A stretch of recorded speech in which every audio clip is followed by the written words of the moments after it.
सत श्री अकाल आदाब दोस्तों, मैं हाँ मनीष प्याला तो तुसीं वेख रहे हो चढ़दी कला टाइम टीवी ते प्रोग्राम प्राइम टाइम चर्चा।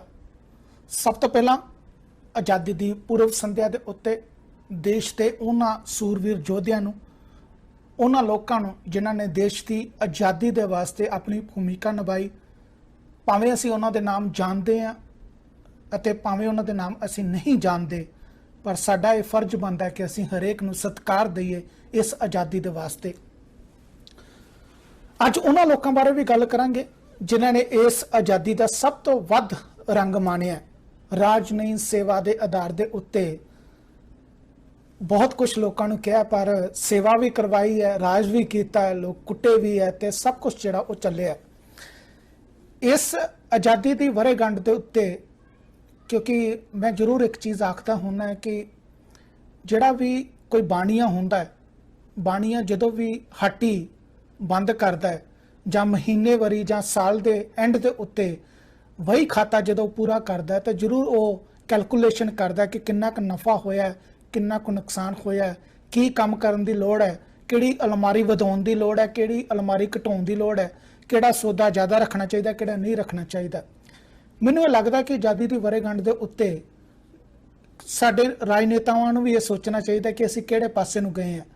सिर्फ झंडे चढ़ा के ये ना कहिए कि असीं आज़ादी का निग मान रहे हैं, जां साडे लोग आज़ाद हो चुके हैं, जां देश आज़ाद हो चुका है। क्योंकि अज भी जदों साडे नेता ये कहंदे ने कि गलियां नालियां बनावांगे, जल्दी तुहानूं जिहड़ा इहदे लई 5 लाख जां 10 लाख रुपया भेजा जाएगा, तो सोचण लई मजबूर होना पैंदा कि आज़ादी तो बाद भी ये की गल्लां करी जांदे ने। अज भी जो कोई राजनेता लाल किले के मंच के उत्ते खड़ के ये कहता है कि साडी पार्टी आउण दे करके जां साडा राज आउण दे करके असीं 10,000 होर पिंडां नूं जिहड़ा है बिजली दे नाल जोड़ दिता है, तो सोचण लई मजबूर होना पैंदा है कि आपां किस चीज़ दे उत्ते जिहड़ा है अपने आप नूं दस्सण दी कोशिश कर रहे हैं, जां ये कहण दी कोशिश कर रहे हैं कि असीं ही सब कुछ कीता है, साडे तो पहलां वाले नहीं कर सके। ये चीज़ां बहुत पहलां हो जानियां चाहिए सन, साडे तो बाद च आज़ाद होए देश किते दे किते पहुँच गए। अज दुनिया उन्हां दा लोहा मंनदी है, असीं कित्थे खड़े हैगे हैं, इहदे उत्ते भी अज गलबात करांगे। और दूसरी चीज़ मैं जरूर अपने दर्शकों नूं इहदे बारे दसना चाहुंदा कि साडे शो की जिहड़ी टाइमिंग है वो चेंज हो चुकी हुई है। समय की जिहड़ी टाइमिंग है वो इस तरीके नाल कीती गई है कि जिहड़े भारतीय दर्शक ने 9:30 बजे के करीब 9:30 बजे शाम तो लैके 10:30 बजे तक इस प्रोग्राम नूं लाइव जिहड़ा है वो सोशल मीडिया के उत्ते वेख सकते हैं, जिसका दोबारा प्रसारण भी जिहड़ा है वो साडे चढ़दी कला टाइम टीवी के उत्ते कीता जांदा है। पर अगर तुसीं लाइव इस प्रोग्राम नूं देखना चाहुंदे हो तो फेसबुक और यूट्यूब ते इंडिया के समय के मुताबिक 9:30 तो लैके 10:30 बजे तक जिहड़ा वो वेख सकते हो। अमरीका के समय के मुताबिक कैलीफोर्निया के सवेरे 9 बजे, न्यूयॉर्क के दोपहरे 12 बजे इस प्रोग्राम को लाइव किया जाता है। किसी भी तरीके का तुहाडा कमेंट हैगा, कोई सुझाव हैगा, तो तुसी लाइव प्रोग्राम के विच जिहड़ा वो सानूं दे सकते हो। असीं पूरी कोशिश करांगे कि तुहाडे हरेक विचार नूं इस प्रोग्राम के विच शामिल कर सकीए। साडे नाल अज के प्रोग्राम के विच खास तौर पर सरदार जन्मेजा सिंह जोहल जी जिहड़े ने वो एज ए पैनलिस्ट होणगे। पैनल कोई ज़्यादा वड्डा नहीं अज रखिया क्योंकि असीं अज शांतमई तरीके दे नाल गल करना चाहुंदे हां, पंजाब के हालातों के उत्ते गल करना चाहुंदे हां, भारत के हालातों के उत्ते गल करना चाहुंदे हां, ते साडी राजनीति के उत्ते गल करना चाहुंदे हां। 73 वरियां दे विच एक चीज़ चेंज नहीं हुई, अपने आप नूं प्रमोट करना, उहदे उत्ते असीं खास तौर पर गल करनी है। बादल सरकार के समय अगर पंजाब की असीं सियासत की गल करते हैं तो 108 एंबूलेंस दी गड्डियां दे उत्ते बादल साहब की तस्वीर जिहड़ी वो घूमती रही। लड़कियां नूं साइकिल दिते जिहड़ियां हाई स्कूल दे विच पढ़दियां सन, उन्हां दी टोकरियां दे उत्ते जिहड़ा वो बादल साहब की तस्वीर घूमती रही। अज दा समा आ गया, एडवांस टैक्नोलॉजी का युग हैगा, मोबाइल फोन जिहड़े हुण देण दी करावाद जिहड़ी वो शुरू हो गई है, उहदे विच हुण कैप्टन साहब दी तस्वीरां आ रही ने। पर पंजाब के लोग और भारत के लोग बहुत वड्डी गिनती दे विच वो लोग हैगे ने जिहड़े लगातार गरीबी के पद्धर वाल जिहड़े वो वध रहे हैं। उन्हां नूं ये भी मौका नहीं मिलता कि वो किसी भी शीशे दे विच अपना चेहरा वेख सकन कि उन्हां दे हालात की ने। इहो जिहे लोग भी होंदे ने, फुटपाथ ते सोना, फुटपाथ ते उठ जाना, फुटपाथ ते खाना और फिर फुटपाथ ते जाके सो जाना। ਇਹ ਇੱਕ ਜ਼ਿੰਦਗੀ ਦਾ ਉਹਨਾਂ ਦਾ ਇੱਕ ਸਰਕਲ ਹੈਗਾ। ਪਰ ਉਹ ਤਸਵੀਰਾਂ ਵੇਖਦੇ ਨੇ, ਆਪਣੀਆਂ ਨਹੀਂ ਵੇਖਦੇ। ਵੱਡੇ ਵੱਡੇ ਹੋਰਡਿੰਗਸ ਉੱਤੇ, ਵੱਡੇ ਵੱਡੇ ਬਿਲਬੋਰਡਸ ਦੇ ਉੱਤੇ ਵੱਡੇ ਵੱਡੇ ਨੇਤਾਵਾਂ ਦੀਆਂ ਤਸਵੀਰਾਂ ਵੇਖਦੇ ਨੇ, ਜਿਹੜੇ ਹਰ 5 ਸਾਲਾਂ ਬਾਅਦ ਉਹਨਾਂ ਨਾਲ ਵਾਅਦਾ ਕਰਦੇ ਨੇ ਕਿ ਗਰੀਬ ਜਿਹੜੇ ਉਹ ਚੁੱਕ ਦਿੱਤੇ ਜਾਣਗੇ। ਕਿੱਥੋਂ ਚੁੱਕ ਦਿੱਤੇ ਜਾਣਗੇ, ਇਸ ਸਵਾਲ ਦਾ ਅਜੇ ਤੱਕ ਜਵਾਬ ਨਹੀਂ ਮਿਲਿਆ। ਸਰਦਾਰ ਜਨਮੇਜਾ ਸਿੰਘ ਜੋਹਲ ਜੀ, ਤੁਹਾਡਾ ਬਹੁਤ ਬਹੁਤ ਸਵਾਗਤ ਹੈ। ਧੰਨਵਾਦ ਜੀ। ਜੋਹਲ ਸਾਹਿਬ, ਪਹਿਲਾਂ ਤਾਂ ਬਹੁਤ ਬਹੁਤ ਧੰਨਵਾਦ, ਤੁਸੀਂ ਅੱਜ ਕੀਮਤੀ ਸਮਾਂ ਦਿੱਤਾ ਹੈ ਅਤੇ ਅੱਜ ਆਜ਼ਾਦੀ ਦੀ ਜਿਹੜੀ ਪੂਰਵ ਵਰ੍ਹੇਗੰਢ ਹੈਗੀ ਆ ਉਹਦੇ ਉੱਤੇ ਸ਼ਾਮ ਦੇ ਉੱਤੇ ਤੁਹਾਡੇ ਨਾਲ ਅਸੀਂ ਗੱਲਬਾਤ ਕਰ ਰਹੇ ਹਾਂ। ਉਮੀਦ ਕਰਦੇ ਹਾਂ ਕਿ ਅੱਜ ਆਪਾਂ ਸਾਰਥਕ ਗੱਲਬਾਤ ਕਰਾਂਗੇ, ਇੱਕ ਚੰਗੀ ਸੋਚ ਦੇ ਨਾਲ ਗੱਲਬਾਤ ਕਰਾਂਗੇ ਤੇ ਜਿਹੜੇ ਵੀ ਅੱਜ ਦਰਸ਼ਕ ਇਸ ਪ੍ਰੋਗਰਾਮ ਦੇ ਵਿੱਚ ਲਾਈਵ ਕਾਲ ਕਰਨਗੇ ਸਾਨੂੰ, ਉਹਨਾਂ ਦੇ ਸਵਾਲਾਂ ਦੇ ਅਸੀਂ ਜਵਾਬ ਵੀ ਜਿਹੜੇ ਉਹ ਜ਼ਰੂਰ ਦੇਵਾਂਗੇ। ਤੇ ਦਰਸ਼ਕਾਂ ਨੂੰ ਵੀ ਬੇਨਤੀ ਹੈ, ਟੀਵੀ ਸਕਰੀਨ ਦੇ ਉੱਤੇ ਤੁਹਾਡੇ WhatsApp ਨੰਬਰ ਆ ਰਿਹਾ, ਨਾਲ ਹੀ ਨਾਲ ਇੱਕ ਮੇਨ ਨੰਬਰ ਆ ਰਿਹਾ, ਦੋਵਾਂ ਦੇ ਉੱਤੇ ਕਾਲ ਕਰਕੇ ਤੁਸੀਂ ਆਪਣੇ ਸਵਾਲ ਜਾਂ ਸੁਝਾਅ ਜਿਹੜੇ ਨੇ ਉਹ ਸਾਡੇ ਨਾਲ ਸਾਂਝੇ ਕਰ ਸਕਦੇ ਹੋ। ਜੋਹਲ ਸਾਹਿਬ, ਅਸੀਂ ਅਗਰ ਆਜ਼ਾਦੀ ਦੀਆਂ ਤਾਰੀਖਾਂ ਨੂੰ ਪੜ੍ਹਦੇ ਹਾਂ ਜਾਂ ਵੱਖ-ਵੱਖ ਦੇਸ਼ਾਂ ਦੀ ਆਜ਼ਾਦੀ ਬਾਰੇ ਜਾਣਕਾਰੀ ਹਾਸਲ ਕਰਦੇ ਹਾਂ, ਤਾਂ ਭਾਰਤ ਦੀ ਆਜ਼ਾਦੀ ਤੋਂ ਬਾਅਦ ਬਹੁਤ ਸਾਰੇ ਇਹੋ ਜਿਹੇ ਮੁਲਕ ਹੋਏ ਨੇ ਜਿਹੜੇ ਆਜ਼ਾਦ ਹੋਏ ਅਤੇ ਉਹਨਾਂ ਨੇ ਜਿਸ ਤਰੀਕੇ ਨਾਲ ਆਪਣੇ ਆਪ ਨੂੰ ਐਸਟੈਬਲਿਸ਼ ਕੀਤਾ, ਡੈਮੋਕ੍ਰੇਸੀ ਦੇ ਵਿੱਚ ਵੀ ਆ ਕੇ ਉਹਨਾਂ ਨੇ ਆਪਣੇ ਆਪ ਨੂੰ ਅੱਗੇ ਲੈ ਕੇ ਗਏ ਨੇ, ਉਹਨਾਂ ਨੇ ਆਪਣੇ ਨਾਗਰਿਕਾਂ ਵਾਸਤੇ ਹਰ ਸੁਵਿਧਾਵਾਂ ਦਿੱਤੀਆਂ ਨੇ। ਪਰ ਸਾਡੀ ਕਿੱਥੇ ਕਮੀ ਰਹਿ ਗਈ? ਕਿ ਅਸੀਂ ਪੋਲਿਟਿਕਸ ਨੂੰ ਹੀ ਇੰਨਾ ਜ਼ਿਆਦਾ ਅੱਗੇ ਲੈ ਕੇ ਚਲੇ ਗਏ ਕਿ ਅਸੀਂ ਲੋਕਾਂ ਦੀ ਜਿਹੜੀ ਆਵਾਜ਼ ਸੀ ਜਾਂ ਜਿਹੜੀ ਉਹਨਾਂ ਦੀ ਸੋਚ ਸੀ ਉਹ ਤੱਕ ਭੁਲਾ ਦਿੱਤੀ? ਮਨੀਸ਼ ਜੀ, ਬੜੀ ਸਿੰਪਲ ਜੀ ਗੱਲ ਹੈ। ਸਭ ਤੋਂ ਪਹਿਲਾਂ ਸਾਨੂੰ ਆਜ਼ਾਦੀ ਦੇ ਅਰਥ ਸਮਝਣੇ ਪੈਣੇ ਆ। ਆਜ਼ਾਦੀ ਦੇ ਅਰਥ ਜਿਹੜੇ ਹੁੰਦੇ ਆ ਸਿੰਪਲ ਭਾਸ਼ਾ ਦੇ ਵਿੱਚ ਇਹ ਹੁੰਦੇ ਆ ਕਿ ਲੋਕਾਂ ਲਈ ਸੁਵਿਧਾਵਾਂ ਪੈਦਾ ਕਰਨੀਆਂ, ਲੋਕਾਂ ਨੂੰ ਜੀਵਨ ਜਾਚ ਜਿਹੜੀ ਆ ਸੌਖੀ ਕਰਨੀ, ਉਹਨਾਂ ਦੀਆਂ ਲੋੜਾਂ ਨੂੰ ਕਰਨਾ। ਜੋ ਕੁਦਰਤ ਨੇ ਸਾਨੂੰ ਇੱਕ ਜੀਵਨ ਦਿੱਤਾ, ਇਸ ਨੂੰ ਵਧੀਆ ਤਰੀਕੇ ਦੇ ਨਾਲ ਗੁਜ਼ਾਰਨ ਦੇ ਸਾਧਨ ਪੈਦਾ ਕਰਨਾ। ਜਿਹੜੀਆਂ ਸਰਕਾਰਾਂ ਬਣਦੀਆਂ ਨੇ, ਸਰਕਾਰਾਂ ਲੋਕਾਂ ਵਾਸਤੇ ਬਣਨੀਆਂ ਚਾਹੀਦੀਆਂ, ਨਾ ਕਿ ਸਰਕਾਰਾਂ ਰੂਲ ਕਰਨ ਲਈ ਬਣਨੀਆਂ ਚਾਹੀਦੀਆਂ। ਤੇ ਸਾਡੇ ਸਿਸਟਮ ਦੇ ਵਿੱਚ ਜੋ ਮੇਨ ਕਮੀ ਰਹੀ ਆ ਕਿ 1947 ਦੇ ਵਿੱਚ 536 ਛੋਟੇ-ਛੋਟੇ ਸੂਬਿਆਂ ਨੂੰ ਜਾਂ ਮੁਲਕਾਂ ਨੂੰ ਜਾਂ ਜਗੀਰਾਂ ਨੂੰ ਉਹਨਾਂ ਨੂੰ ਇਕੱਠਾ ਕਰਕੇ ਇੱਕ ਮੁਲਕ ਬਣਾ ਦਿੱਤਾ ਗਿਆ। ਪਰ ਜਿਨ੍ਹਾਂ ਲੋਕਾਂ ਨੇ ਆਜ਼ਾਦੀ ਲਈ ਲੜਾਈ ਲੜੀ ਜਾਂ ਜਿਹੜੇ ਲੋਕ ਅੱਗੇ ਆਏ, ਉਹਨਾਂ ਨੇ ਕੀ ਕੀਤਾ ਕਿ ਉਹਨਾਂ ਨੇ ਇੱਥੇ ਸਿਸਟਮ ਨਹੀਂ ਬਣਨ ਦਿੱਤਾ।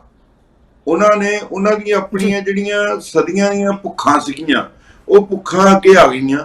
ਉਹਨਾਂ ਨੇ ਕੋਈ ਵੀ ਸਿਸਟਮ ਬਣ ਨਹੀਂ ਦਿੱਤਾ। ਉਹਨਾਂ ਨੇ ਉਹੀ ਬ੍ਰਿਟਿਸ਼ ਰਾਜ ਵੇਲੇ ਦੇ ਲੋਕਾਂ ਨੂੰ ਕਾਬੂ ਕਰਨ ਦੇ ਜਿਹੜੇ ਕਾਨੂੰਨ ਸੀਗੇ, ਉਹਨਾਂ ਚੋਂ ਬਹੁਤ ਸਾਰੇ ਤਾਂ ਅੱਜ ਵੀ ਲਾਗੂ ਨੇ। ਮਤਲਬ ਕਿ ਜਿਹੜੀ ਰਾਜ ਸੱਤਾ ਲੈ ਕੇ ਰਾਜ ਕਰਨ ਦੀ ਇੱਛਾ ਤੇ ਲੋਕਾਂ ਨੂੰ ਇੱਕ ਸਿਸਟਮ ਦੇਣਾ, ਇੱਕ ਜੀਵਨ ਜਾਚ ਲਈ, ਜੀਵਨ ਜਿਉਣ ਲਈ ਇੱਕ ਸਿਸਟਮ ਦੇਣਾ, ਉਹ ਸਾਡਾ 1947 ਤੋਂ ਹੀ ਨਹੀਂ ਬਣ ਸਕਿਆ। ਔਰ ਦਿਨ ਬ ਦਿਨ ਜਿਹੜਾ ਉਹ ਸਿਸਟਮ ਹੈ ਉਹਦੇ ਵਿੱਚ ਨਿਗਾਰ ਆਉਂਦਾ ਗਿਆ। ਜਿੰਨੇ ਕਾਨੂੰਨ ਬਣਦੇ ਗਏ, ਉਹ ਸਾਰੇ ਹੀ ਕਾਨੂੰਨ ਜਿਹੜੇ ਸੀਗੇ ਉਹ ਸਰਕਾਰ ਨੂੰ ਸਟੇਬਲ ਕਰਨ ਲਈ ਬਣਦੇ ਗਏ, ਨਾ ਕਿ ਲੋਕਾਂ ਨੂੰ ਫਾਇਦਾ ਦੇਣ ਦੇ ਲਈ। ਔਰ ਲੋਕਾਂ ਨੂੰ ਛੋਟੀਆਂ ਜਿਹੜੀਆਂ ਨੇ ਉਹ ਟੌਫੀਆਂ ਵਾਂਗੂ ਵੰਡਣ ਵਾਲਾ ਉਹ ਕੰਮ ਰਿਹਾ। ਕਿਉਂਕਿ ਸਾਡਾ ਜਿਹੜਾ ਸਿਆਸਤਦਾਨ ਸੀਗਾ ਉਹਦੇ ਕੋਲ ਭਵਿੱਖ ਦੀ ਵਿਜ਼ਨ ਨਹੀਂ ਸੀ। ਚਾਹੇ ਨਹਿਰੂ ਪਹਿਲੀ ਵਾਰੀ ਬਣਿਆ, ਡਾਕਟਰ ਰਾਧਾ ਕ੍ਰਿਸ਼ਨ ਬਣੇ ਆ, ਡਾਕਟਰ ਰਾਧਾ ਕ੍ਰਿਸ਼ਨ ਬੜੇ ਵਿਦਵਾਨ ਮਤਲਬ ਇਨਸਾਨ ਸੀਗੇ, ਪਰ ਉਹ ਵੀ ਕਿਸੇ ਸਿਸਟਮ ਨੂੰ ਨਹੀਂ ਬਣਾ ਸਕੇ। ਔਰ ਜਿੰਨਾ ਚਿਰ ਕਿ ਤੁਸੀਂ ਦੇਖਿਆ, ਤੁਸੀਂ ਇਹਨਾਂ ਮੁਲਕਾਂ 'ਚ ਰਹਿੰਦੇ ਹੋ ਕਿ ਸਿਸਟਮ ਵਰਕ ਕਰਦਾ, ਕੋਈ ਵੀ ਬੰਦਾ ਜਿਹੜਾ ਅਵੱਬਦੀ ਸਿਸਟਮ ਨਹੀਂ ਹੋਣਾ ਚਾਹੀਦਾ। ਸਾਡੇ ਇਹ ਹੈ ਕਿ ਸਿਸਟਮ ਬਿਲੋ ਦੀ ਪਰਸਨਸ, ਜਿਹੜੇ ਪੋਲੀਟੀਸ਼ੀਅਨਸ ਹੈ ਜਾਂ ਜਿਹੜੇ ਰਾਜ ਸੱਤਾ ਦੇ ਵਿੱਚ ਬੰਦੇ ਆ ਜਾਂ ਅਧਿਕਾਰੀ ਨੇ, ਜਿਹੜੀ ਬਿਊਰੋਕ੍ਰੇਸੀ ਆ, ਉਹ ਮਤਲਬ ਸਿਸਟਮ ਨੂੰ ਜਿਹੜੀ ਆ ਉਹ ਸਪਰੈਸ ਕਰਕੇ ਰੱਖਦੀ ਆ। ਇਹ ਜਿਹੜੀ ਸਾਡੀ ਮੇਨ ਘਾਟ ਸੀ। ਬਾਕੀ ਜਿਹੜੀਆਂ ਚੀਜ਼ਾਂ ਨੇ ਇਹਦੇ ਵਿੱਚੋਂ ਹੀ ਨਿਕਲੀਆਂ ਨੇ। ਤੇ ਇਸ ਤਰ੍ਹਾਂ ਮਤਲਬ ਜਿਹੜੀ ਤੁਸੀਂ ਗੱਲ ਕੀਤੀ ਉਹਦੇ ਵਿੱਚ ਮੈਂ ਇਹ ਸਮਝਦਾ ਕਿ ਸਿਸਟਮ ਦੀ ਅਣਹੋਂਦ, ਸਿਸਟਮ ਨੂੰ ਬਣਨੀ ਨਾ ਦੇਣਾ ਜਾਂ ਬਣੇ ਹੋਏ ਸਿਸਟਮ ਨੂੰ ਆਪਣੇ ਥੱਲੇ ਰੱਖਣਾ, ਇਹ ਸਾਡੀਆਂ ਜਿਹੜੀਆਂ ਮੇਨ ਕਮੀ ਆ ਜਿਹੜੀ ਕਿ ਸਾਡੇ ਮੁਲਕ ਨੂੰ ਜਿਹੜੀ ਆ ਉਸ ਨੂੰ ਤਰੱਕੀ ਦੇ ਰਾਹ ਤੋਂ ਰੋਕ ਰਹੀ ਆ। ਜੋਹਲ ਸਾਹਿਬ, ਇਹਦੇ 'ਚ ਇੱਕ ਚੀਜ਼ ਮੈਂ ਤੁਹਾਡੇ ਕੋਲ ਹੋਰ ਪੁੱਛਾਂ ਤੇ ਜ਼ਰੂਰ ਮੈਂ ਉਹ ਸਮਝਣ ਦੀ ਕੋਸ਼ਿਸ਼ ਕਰਾਂਗਾ ਕਿ ਜਿਹੜਾ ਇੱਕ ਸਿਸਟਮ ਆ ਸਾਡਾ ਪੋਲੀਟੀਕਲ ਸਿਸਟਮ, ਸਾਡੀ ਪੋਲੀਟੀਕਲ ਸਿਸਟਮ ਨੇ ਕਦੇ ਵੀ ਇਹ ਨਹੀਂ ਕਿਹਾ ਕਿ ਅਸੀਂ ਦੇਸ਼ ਦੇ ਹਿੱਤਾਂ ਦੇ ਵਾਸਤੇ ਜਿਹੜਾ ਉਹ ਲੜਨ ਦੀ ਕੋਸ਼ਿਸ਼ ਕਰਾਂਗੇ। ਬਹੁਤ ਵਾਅਦੇ ਕੀਤੇ ਜਾਂਦੇ ਨੇ ਪਰ ਹਕੀਕੀ ਰੂਪ ਦੇ ਵਿੱਚ ਹੀ ਕਦੀ ਵੀ ਇਸੇ ਨਾ ਇਸ ਤਰ੍ਹਾਂ ਕਿਹਾ, ਨਾ ਕਦੀ ਇਸ ਤਰੀਕੇ ਨਾਲ ਯਤਨ ਕੀਤਾ ਹੈ। ਪਰ ਅੱਜ ਕੱਲ੍ਹ ਜਿਹੜਾ ਡਾਇਲੌਗ ਯੂਜ਼ ਕੀਤਾ ਜਾਂਦਾ ਪੋਲੀਟੀਕਲ ਪਾਰਟੀਆਂ ਦੇ ਵੱਲੋਂ ਕਿ ਉਸ ਪਾਰਟੀ ਦਾ ਜਿਹੜਾ ਹੈ ਸੁੱਕੜਾ ਸਾਫ਼ ਕਰ ਦਿੱਤਾ ਜਾਵੇਗਾ, ਉਸ ਪਾਰਟੀ ਨੂੰ ਜਿਹੜਾ ਇੱਕ ਸੂਬੇ ਦੇ ਵਿੱਚ ਜਿਹੜਾ ਅਸੀਂ ਖਤਮ ਕਰਕੇ ਰੱਖ ਦਿਆਂਗੇ, ਉਸ ਪਾਰਟੀ ਦੀ ਸਰਕਾਰ ਜਿਹੜੀ ਅਸੀਂ ਤੋੜ ਕੇ ਰੱਖ ਦਿਆਂਗੇ। ਕਿ ਇਹ ਚੀਜ਼ਾਂ ਜਿਹੜੀਆਂ ਹੈਗੀਆਂ ਨੇ, ਠੀਕ ਹੈ, ਜਿਹੜੇ ਵੱਖ-ਵੱਖ ਪੋਲੀਟੀਕਲ ਪਾਰਟੀਆਂ ਹੈਗੀਆਂ ਨੇ ਉਹਨਾਂ ਦੇ ਜਿਹੜੇ ਲੋਕ ਨੇ, ਜਿਹੜੇ ਉਹਨਾਂ ਦੇ ਪ੍ਰਸ਼ੰਸਕ ਨੇ, ਉਹਨਾਂ ਨੂੰ ਖੁਸ਼ ਕਰਨ ਵਾਸਤੇ ਠੀਕ ਹੈ, ਉਹਨਾਂ ਨੂੰ ਚੰਗਾ ਲੱਗ ਸਕਦਾ ਹੈ। ਪਰ ਜਿਹੜਾ ਆਮ ਨਾਗਰਿਕ ਹੈ ਕਿ ਉਹਦਾ ਇਹਦੇ ਨਾਲ ਗੁਜ਼ਾਰਾ ਹੋ ਜਾਂਦਾ ਕਿ ਉਹ ਆਪਣੇ ਆਪ ਨੂੰ ਇਹ ਕਹਿ ਸਕਦਾ ਕਿ ਸੱਚਮੁੱਚ ਮੈਨੂੰ ਇਹਨਾਂ ਨੇ ਆਜ਼ਾਦੀ ਦੇ ਦਿੱਤੀ ਹੈ ਉਹਨਾਂ ਮੁਸ਼ਕਲਾਂ ਦੇ ਕੋਲੋਂ। ਜਦੋਂ ਅੱਜ ਵੀ ਆਜ਼ਾਦੀ ਦੇ ਇਸ ਵਰ੍ਹੇਗੰਢ ਦੇ ਉੱਤੇ ਆਪਾਂ ਜਦੋਂ ਗੱਲ ਕਰਦੇ ਹਾਂ, ਲੋਕਾਂ ਨੂੰ ਇਹ ਪਿਆ ਹੋਇਆ ਕਿ ਮੈਂ ਕਿਹੜੇ ਹਸਪੀਟਲ ਜਾਵਾਂ, ਜੇ ਸਰਕਾਰੀ ਜਾਣਾ ਹੈ ਤਾਂ ਮੇਰਾ ਇਲਾਜ ਨਹੀਂ ਹੁੰਦਾ, ਪ੍ਰਾਈਵੇਟ ਜਾਣਾ ਹੈ ਤੇ ਮੈਨੂੰ ਉਹ ਲੁੱਟ ਕੇ ਖਾ ਜਾਣਗੇ। ਇਹਨਾਂ ਹਾਲਾਤਾਂ ਦੇ ਉੱਤੇ ਅਗਰ ਆਪਾਂ ਗੱਲ ਕਰੀਏ ਤਾਂ ਸਾਨੂੰ ਕੀ ਕਰਨ ਦੀ ਲੋੜ ਹੈ? ਪਹਿਲੀ ਗੱਲ ਤਾਂ ਪੋਲੀਟੀਕਲ ਸਿਸਟਮ ਨੂੰ ਸਮਝਣ ਦੀ ਲੋੜ ਹੈ। ਪੋਲੀਟੀਕਲ ਸਿਸਟਮ ਦੇ ਵਿੱਚ ਜਿਹੜੀ ਸਭ ਤੋਂ ਵੱਡੀ ਗੱਲ ਹੈ, ਜਿਹੜੀਆਂ ਪਾਰਟੀਆਂ ਨੇ ਉਹਨਾਂ ਦੇ ਵਿੱਚ ਕੋਈ ਫਰਕ ਨਹੀਂ ਹੈਗਾ ਜੀ। ਜਿੰਨੀਆਂ ਵੀ ਸਾਡੀਆਂ ਪਾਰਟੀਆਂ ਨੇ, ਇਹਨਾਂ ਕਿਸੇ ਪਾਰਟੀ ਦੇ ਵਿੱਚ ਕੋਈ ਡੈਮੋਕ੍ਰੈਟਿਕ ਸਿਸਟਮ ਨਹੀਂ ਹੈਗਾ, ਉਹਨਾਂ ਦਾ ਆਪਣਾ ਹੀ ਡੈਮੋਕ੍ਰੈਟਿਕ ਸਿਸਟਮ ਨਹੀਂ ਹੈਗਾ। ਉਹਦੇ ਵਿੱਚ ਵੀ ਜਿਹੜਾ ਆ ਇੱਕ ਪੁਰਖ ਜਾਂ ਇੱਕ ਪਰਸਨ ਦਾ ਰਾਜ ਹੈ, ਉਹ ਉਸੇ ਰਾਜ ਦੇ ਵਿੱਚ ਹੀ ਉਹ ਜਿਹੜੀ ਪਾਰਟੀ ਆ ਉਸੇ ਬੰਦੇ ਦੀ ਵੇਵ ਉੱਤੇ, ਉਹਦੇ ਹੀਰੋਇਜ਼ਮ ਉੱਤੇ ਹੀ ਸਰਵਾਈਵ ਕਰਦੀ ਆ। ਇਸ ਕਰਕੇ ਚਾਹੇ ਕੋਈ ਵੀ ਪਾਰਟੀ ਆ 1947 ਤੋਂ ਬਾਅਦ ਆਈ ਆ, ਉਹ ਸਾਰੀਆਂ ਪਾਰਟੀਆਂ ਜਿਹੜੀਆਂ ਨੇ ਇੱਕ ਬੰਦੇ ਦੇ ਜਾਂ ਇੱਕ ਪਰਿਵਾਰ ਦੇ ਦੁਆਲੇ ਹੀ ਘੁੰਮਦੀਆਂ ਹਨ। ਔਰ ਉਹ ਜਿਹੜਾ ਇੱਕ ਦੂਜੇ ਨੂੰ ਮਾਰਨ ਦੀ ਜਾਂ ਘੱਟ ਵੱਧ ਕਰਨ ਦੀ ਜਿਹੜੀ ਤੁਸੀਂ ਗੱਲ ਕੀਤੀ ਆ, ਤੇ ਉਹ ਕੋਈ ਫਰਕ ਨਹੀਂ ਪੈਂਦਾ। ਉਹੀ ਪਾਰਟੀਆਂ ਜਿਹੜੀਆਂ ਇੱਕ ਦੂਜੇ ਦੀਆਂ ਦੁਸ਼ਮਣ ਹੁੰਦੀਆਂ ਨੇ, ਉਹ ਜਦੋਂ ਰਾਜਸੱਤਾ ਲੈਣੀ ਹੁੰਦੀ ਉਦੋਂ ਹੱਥ ਮਿਲਾ ਲੈਂਦੀਆਂ ਨੇ, ਤੇ ਜਦੋਂ ਉਹਨਾਂ ਨੇ ਨਹੀਂ ਰਾਜਸੱਤਾ ਆਉਂਦੀ ਉਹਦੇ ਵਿਰੁੱਧ ਹੋ ਜਾਂਦੀਆਂ ਨੇ। ਸੋ ਮਤਲਬ ਜਿਹੜਾ ਟਾਰਗੇਟ ਹੈ, ਟਾਰਗੇਟ ਜਿਹੜਾ ਆ ਉਹ ਇਹ ਨਹੀਂ ਹੈਗਾ ਕਿ ਲੋਕਾਂ ਦਾ ਭਲਾ ਕਰਨਾ, ਟਾਰਗੇਟ ਇਹ ਹੈ ਰਾਜ ਕਰਨਾ। ਔਰ ਜਿਹੜਾ ਰਾਜ ਹੈ ਉਹ ਰਾਜ ਕਿਸੇ ਲੈਣਾ ਜਿਹੜਾ ਆ ਉਹਦੇ ਲਈ ਕੋਈ ਅਸੂਲ ਨਹੀਂ ਹੈਗਾ, ਕੋਈ ਕਾਨੂੰਨ ਨਹੀਂਗਾ। ਲੋਕ ਲੜ ਮਰ ਜਾਂਦੇ ਆ ਪਿੰਡਾਂ ਦੇ ਵਿੱਚ ਵੀ ਹੁਣ ਅਸੀਂ ਜੀ ਇਹ ਅਕਾਲੀ ਕਾਂਗਰਸੀ ਨੇ, ਉਹਨੇ ਲੜ ਮਰ ਜਾਂਦੇ ਆ, ਉਹ ਫੇਰ ਇਕੱਠੇ ਨੇ, ਫੇਰ ਉਹਨਾਂ ਦੀ ਜਿਹੜੀ ਰਾਜਸੱਤਾ ਦੀ ਭੁੱਖ ਆ ਉਹ ਸੇਮ ਹੈ। ਉਹਨਾਂ ਨੂੰ ਕੋਈ ਫਰਕ ਨਹੀਂਗਾ ਵੀ ਉਹ ਆ ਜਾਏ ਉਹ ਆ ਜਾਏ, ਇੱਕ ਦੂਜੇ ਦੀਆਂ ਗੱਲਾਂ ਹੀ ਕਰਦੇ ਨੇ, ਇੱਕ ਦੂਜੇ ਦਾ ਨੁਕਸਾਨ ਨਹੀਂ ਕਰਦੇ। ਅੱਜ ਤੱਕ ਕਿਸੇ ਨੇ ਵੀ ਦੂਜੀ ਪਾਰਟੀ ਦਾ ਕੋਈ ਫਿਜ਼ੀਕਲ ਜਾਂ ਇਕਨੋਮਿਕ ਨੁਕਸਾਨ ਨਹੀਂ ਕੀਤਾ। ਉਹ ਰਾਜਸੱਤਾ ਦੀ ਜਿਹੜੀ ਆ ਰਾਜਸੱਤਾ ਲੈਣ ਲਈ ਖੇਡਦੇ ਨੇ, ਔਰ ਸਾਡੇ ਲੋਕ ਅਨਪੜ੍ਹਤਾ ਕਰਕੇ ਉਹਨਾਂ ਨੂੰ ਸਮਝ ਨਹੀਂ ਲੱਗਦੀ, ਕਿਉਂਕਿ ਸਾਡੇ ਲੋਕਾਂ ਨੂੰ ਅਨਪੜ੍ਹ ਰੱਖਿਆ ਜਾਂਦਾ। ਅਨਪੜ੍ਹ ਸਿਰਫ ਉਹ ਹੀ ਨਹੀਂ ਹੁੰਦਾ ਕਿ ਕਲਾਸਾਂ ਪੜ੍ਹਾ ਦੇਣੀਆਂ, ਸਕੂਲ ਪੜ੍ਹਾ ਦੇਣਾ। ਅਨਪੜ੍ਹਤਾ ਹੁੰਦੀ ਆ ਕਿ ਉਹਨਾਂ ਨੂੰ ਉਹਨਾਂ ਦੀਆਂ ਲੋੜਾਂ ਦੇ ਵਿੱਚ ਹੀ ਫਸਾਈ ਰੱਖੋ, ਉਹਨਾਂ ਦੀਆਂ ਲੋੜਾਂ ਦੇ ਵਿੱਚ ਹੀ ਫਸਾਈ ਰੱਖੋ। ਉਹ ਫਸਾਈ ਰੱਖਦੇ ਆ ਜਦੋਂ, ਤੇ ਲੋਕਾਂ ਕੋਲ ਇਹ ਸੋਚਣ ਦਾ ਟਾਈਮ ਹੀ ਨਹੀਂ ਹੁੰਦਾ ਕਿ ਅਸੀਂ ਜਿਹੜੀ ਰਾਜਸੱਤਾ ਹੈ ਉਹਦੀ ਜਿਹੜੀ ਪਾਲਿਸੀ ਆ, ਜਿਹੜੀ ਉਹਦੀ ਕੋਈ ਫਲਸਫਾ ਆ, ਉਹਨੂੰ ਸਮਝੀਏ। ਮੈਂ 1972 ਦੇ ਵਿੱਚ ਮੈਨੂੰ ਥੋੜਾ ਜਿਹਾ ਸਾਈਕੋਲੋਜੀ ਤੇ ਫਿਲਾਸਫੀ ਪੜ੍ਹਨ ਦਾ ਸ਼ੌਕ ਸੀਗਾ, ਤੇ ਮੈਂ ਉਹ ਇੱਕ ਕਿਤਾਬ ਪੜ੍ਹੀ ਸੀ। ਉਹਦੇ ਵਿੱਚ ਇੱਕ ਬਹੁਤ ਵਧੀਆ ਚੀਜ਼ ਲਿਖੀ ਸੀ। ਉਹਨੇ ਲਿਖਿਆ ਸੀ ਕਿ ਜਿਸ ਦੁਨੀਆ ਦੇ ਖਿੱਤੇ ਵਿੱਚ, ਮਤਲਬ ਹਿੰਦੁਸਤਾਨ ਵਾਸਤੇ ਨਹੀਂ, ਜਨਰਲ ਗੱਲ ਸੀ, ਜਿਸ ਦੁਨੀਆ ਦੇ ਖਿੱਤੇ ਦੇ ਵਿੱਚ ਰਾਜਸੱਤਾ, ਐਜੂਕੇਸ਼ਨ ਤੇ ਆਰਟ ਬਿਜ਼ਨਸ ਬਣ ਜਾਣਗੇ, ਇਹਨਾਂ ਵਿੱਚ ਹੋਲ ਟਾਈਮਰ ਬੰਦੇ ਹੋ ਜਾਣਗੇ, ਉਸ ਖਿੱਤੇ ਦਾ ਪੱਠਾ ਬੈਠਣਾ ਹੀ ਬੈਠਣਾ। ਔਰ ਇਹ ਇਕੱਲੇ ਹਿੰਦੁਸਤਾਨ ਦਾ ਨਹੀਂ ਬੈਠਿਆ, ਹੋਰਨਾਂ ਮੁਲਕਾਂ ਦੇ ਬਹੁਤ ਛੋਟੇ ਮੁਲਕ ਆ ਜਿਨ੍ਹਾਂ ਦੇ ਵਿੱਚ ਇਹ ਕੁਝ ਹੀ ਹੋਇਆ, ਕਿਉਂਕਿ ਉੱਥੇ ਜਿਹੜੀ ਰਾਜਨੀਤੀ ਆ ਉਹ ਹੋਲ ਟਾਈਮ ਬਣ ਗਈ। ਉਹ ਕੋਈ ਐਕਸਪਰਟ ਨਹੀਂ ਆਉਂਦਾ, ਕੋਈ ਵਿੱਤ ਮੰਤਰੀ ਇਕਨੋਮਿਸਟ ਨਹੀਂ ਆਉਂਦਾ, ਕੋਈ ਐਜੂਕੇਸ਼ਨ ਮਿਨਿਸਟਰ ਜਿਹੜਾ ਐਜੂਕੇਸ਼ਨਿਸਟ ਨਹੀਂ ਆਉਂਦਾ। ਉੱਥੇ ਜਿਹੜੀ ਰਾਜਸੱਤਾ ਦੇ ਵਿੱਚ ਜਿਹੜੀ ਪਾਲਿਸੀਆਂ ਬਣਾਈਆਂ ਨੇ ਉਹਨਾਂ ਲੋਕਾਂ ਤੋਂ ਬਣਾਈਆਂ ਜਾਂਦੀਆਂ ਜਿਹੜੇ ਕਿ ਉਸ ਫੀਲਡ 'ਚ ਤੋਂ ਅਣਭਿੱਜ ਹੁੰਦੇ ਆ। ਔਰ ਬੜੀਆਂ ਦੁਨੀਆ ਦੇ ਵਿੱਚ ਇਸ ਤਰ੍ਹਾਂ ਦੀਆਂ ਐਗਜ਼ਾਮਪਲਾਂ ਨੇ, ਸੂਬਿਆਂ ਦੇ ਵਿੱਚ ਨੇ। ਮਤਲਬ ਜਿਹੜੀ ਵੋਟਾਂ ਦੀ ਰਾਜਨੀਤੀ ਆ, ਕਹਿਣ ਨੂੰ ਡੈਮੋਕ੍ਰੇਸੀ ਆ, ਜਿਹੜਾ ਵੱਧ ਵੋਟਾਂ ਲੈ ਗਿਆ ਉਹ ਜਿੱਤ ਗਿਆ। ਉਹ ਵੱਧ ਵੋਟਾਂ ਦੇ ਵਿੱਚ ਕੁਆਲਿਟੀ ਕੀ ਆ, ਇਹਦਾ ਕੋਈ ਅਸੂਲ ਨਹੀਂ ਹੈਗਾ। ਔਰ ਤੁਹਾਨੂੰ ਪਤਾ ਹੀ ਹੈ ਵੀ ਵੱਧ ਵੋਟਾਂ ਜਿਹੜੀਆਂ ਲੈਣੀਆਂ ਨੇ ਉਹਦੇ 20 ਹੱਥ ਕੰਡੇ ਜੀ ਹੁੰਦੇ ਨੇ ਵੱਧ ਵੋਟਾਂ ਲੈਣ ਦੇ ਲਈ।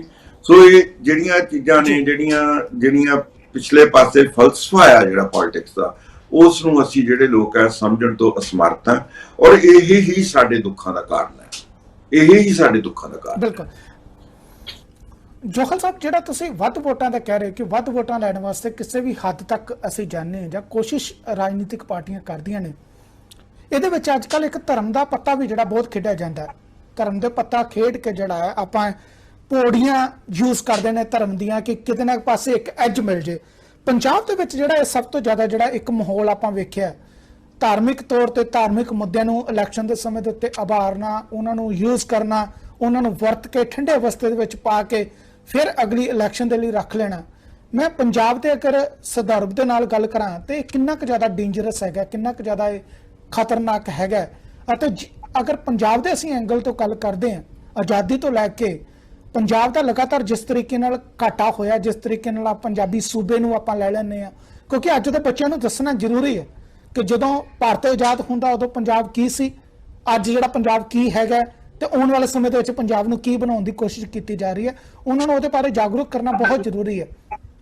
ਜਿਹੜੀ ਸਾਡੀ ਇੱਥੋਂ ਦੀ ਪੋਲਿਟਿਕਸ ਹੈ, ਪੰਜਾਬ ਦੀ ਪੋਲਿਟਿਕਸ ਹੈ, ਉਹਦੇ ਵਿੱਚ ਜਿਹੜੀ ਧਰਮ ਦੀ ਭੁੱਖ ਪੈ ਚੁੱਕੀ ਹੋਈ ਹੈ ਕਿ ਧਰਮ ਨੂੰ ਸਿਰਫ ਆਪਣੀ ਰਾਜਨੀਤੀ ਦੇ ਲਈ ਅਸੀਂ ਵਰਤਣਾ, ਉਹ ਕਿੰਨਾ ਕੁ ਖਤਰਨਾਕ ਹੈਗਾ। ਦੇਖੋ, ਕਿਸੇ ਚੀਜ਼ ਨੂੰ ਵੀ ਵਰਤਣਾ ਬਹੁਤ ਖਤਰਨਾਕ ਹੁੰਦਾ, ਬੰਦਾ ਬੰਦੇ ਨੂੰ ਵੀ ਵਰਤ ਜਾਂਦਾ, ਉਹ ਵੀ ਖਤਰਨਾਕ ਹੈ। ਕੁਐਸਚਨ ਸਿਰਫ ਇਹ ਨਹੀਂ ਕਿ ਧਰਮ ਨੂੰ ਵਰਤਿਆ ਜਾਂਦਾ, ਧਰਮ ਨੂੰ ਵਰਤਣਾ ਸੌਖਾ, ਬਾਕੀ ਮਸਲਿਆਂ ਤੇ ਵੀ ਇਹੀ ਹਾਲ ਹੈ। ਫਰਜ਼ ਕਰੋ ਸਤਲੁਜ ਜਮਨਾ ਨਹਿਰ ਹੈ, ਪਾਣੀਆਂ ਦੇ ਮੁੱਦੇ ਆ, ਕੋਈ ਹੋਰ ਮੁੱਦੇ ਨੇ ਜਿਹੜੇ ਮਤਲਬ 20 ਕਿਸਮ ਦੇ ਮੁੱਦੇ ਨੇ, ਉਹ ਸਾਰੇ ਮੁੱਦੇ ਜਿਹੜੇ ਆ ਉਹ ਉਦੋਂ ਉਠਾਏ ਜਾਂਦੇ ਆ ਜਦੋਂ ਵੋਟਾਂ ਲੈਣੀਆਂ ਨੇ। ਔਰ ਜਿਹਦਾ ਦਾ ਲੱਗਦਾ ਉਸ ਮੁੱਦੇ ਉੱਤੇ ਉਹ ਆਪਣੀਆਂ ਵੋਟਾਂ ਲੈ ਜਾਂਦਾ।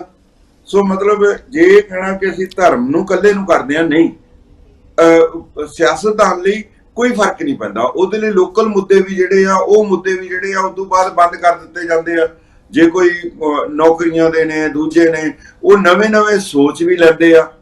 ਸੋ ਜਿਹੜੇ ਮੁੱਦੇ ਹੁੰਦੇ ਨੇ ਜਿਹੜੇ ਸਿਆਸਤ 'ਚ ਜਿੱਤਣ ਦੇ ਲਈ, ਉਹਨਾਂ ਦਾ ਉਹ ਕੋਈ ਵੀ ਹੋਣ, ਉਹ ਧਾਰਮਿਕ ਹੋਣ, ਆਰਥਿਕ ਹੋਣ, ਸਮਾਜਿਕ ਹੋਣ ਜਾਂ ਜਾਤੀ ਹੋਣ, ਜਾਤ ਪਾਤ ਦੇ ਹੋਣ, ਜਾਤ ਪਾਤ ਨੂੰ ਕਿਹੜਾ ਵਰਤਿਆ ਨਹੀਂ ਜਾਂਦਾ।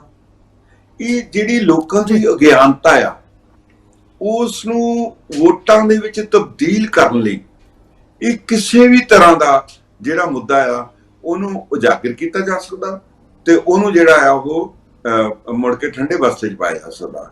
ਇਹ ਬਿਲਕੁਲ ਖਤਰਨਾਕ ਹੈ, ਕਿਉਂਕਿ ਜਿਹੜੀ ਜਿਵੇਂ ਮੈਂ ਪਹਿਲਾਂ ਗੱਲ ਕੀਤੀ ਆ, ਕਿਉਂਕਿ ਕੋਈ ਪਾਲਿਸੀ ਨਹੀਂ, ਜਿਹੜੀਆਂ ਪਾਰਟੀਆਂ ਨੇ ਉਹਨਾਂ ਦੇ ਵਿੱਚ ਇਨਰ ਡੈਮੋਕ੍ਰੇਸੀ ਹੈ ਨਹੀਂਗੀ। ਅਗਰ ਪਾਰਟੀਆਂ ਦੇ ਵਿੱਚ ਜਿਹੜੇ ਲੀਡਰ ਨੇ ਉਹ ਪਬਲਿਕ ਦੇ ਵਿੱਚੋਂ ਆਉਣ ਤਾਂ ਪਬਲਿਕ ਦੀ ਗੱਲ ਕਰਕੇ ਆਉਣਗੇ। ਉਹ ਤਾਂ ਉੱਤੋਂ ਆਉਂਦੇ ਨੇ, ਹਾਈ ਕਮਾਂਡਾਂ ਜਿਹੜੀਆਂ ਨੇ ਉਹ ਮਤਲਬ ਜਿਹੜੀਆਂ ਨੇ ਲੀਡਰ ਥਾਪਦੀਆਂ ਨੇ ਵੀ ਹੁਣ ਆਹ ਬੰਦਾ ਚੋਣ ਲੜੂਗਾ, ਹੁਣ ਆਹ ਬੰਦਾ ਚੋਣ ਲੜੂਗਾ, ਜਿਹੜੀ ਕਿ ਜਿਹਦੇ ਨਾਲ ਕੀ ਆ ਕਿ ਲੋਕਾਂ ਦੇ ਮੁੱਦੇ ਜਿਹੜੇ ਆ ਜਾਂ ਲੋਕਾਂ ਦੀਆਂ ਚੀਜ਼ਾਂ ਨੇ ਉਹ ਲੀਡਰ ਤਾਂ ਆਉਂਦੇ ਨਹੀਂ। ਸਾਡੇ ਕੋਲ ਲੀਡਰ ਤਾਂ ਹੈ ਹੀ ਨਹੀਂ ਜੀ, ਸਾਡੇ ਕੋਲ ਤਾਂ ਉੱਤੋਂ ਲਟਕਦੇ ਜਿਹੜੇ ਲੋਕ ਨੇ ਉਹ ਆਉਂਦੇ ਨੇ, ਜਿਹਦੀ ਕਿਸੇ ਦੀ ਪਹੁੰਚ ਆ, ਜਿਹੜੀ ਵੱਡੇ ਲੀਡਰਾਂ ਤੱਕ ਉਹ ਪਹੁੰਚ ਆ, ਉਹ ਲੀਡਰ ਬਣ ਜਾਂਦੇ ਨੇ, ਉਹ MLA ਬਣ ਜਾਂਦੇ ਨੇ, MP ਬਣ ਜਾਂਦੇ ਨੇ। ਉਹ ਛੱਡੋ, ਸਰਪੰਚ ਵੀ ਉਦਾਂ ਬਣਦੇ ਨੇ। ਛੋਟੀਆਂ ਜਿਹੜੀਆਂ ਪੋਸਟਾਂ ਨੇ ਉਹਨਾਂ ਤੇ ਵੀ ਇਦਾਂ ਹੀ ਹੁੰਦੀ ਆ।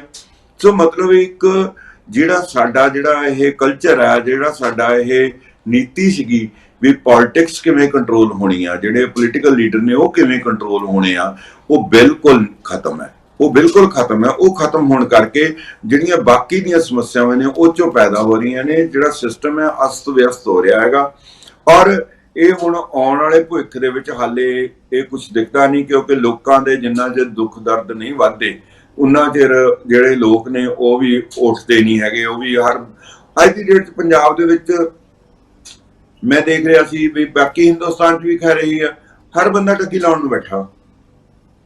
ਹਰ ਬੰਦਾ, ਜਿਹੜੇ MLA MP ਨਾਲ ਕਿਸੇ ਨਾਲ ਗੱਲ ਕਰ ਲਓ ਵੀ ਜਿਹੜੇ ਲੋਕ ਉਹਨਾਂ ਕੋਲ ਕੰਮ ਕਰਾਉਣ ਜਾਂਦੇ ਆ, 99% ਲੋਕ ਤਾਂ ਉਹ ਜਾਂਦੇ ਆ ਜਿਹਨੇ ਨਜਾਇਜ਼ ਕੰਮ ਕਰਾਉਣੇ ਆ।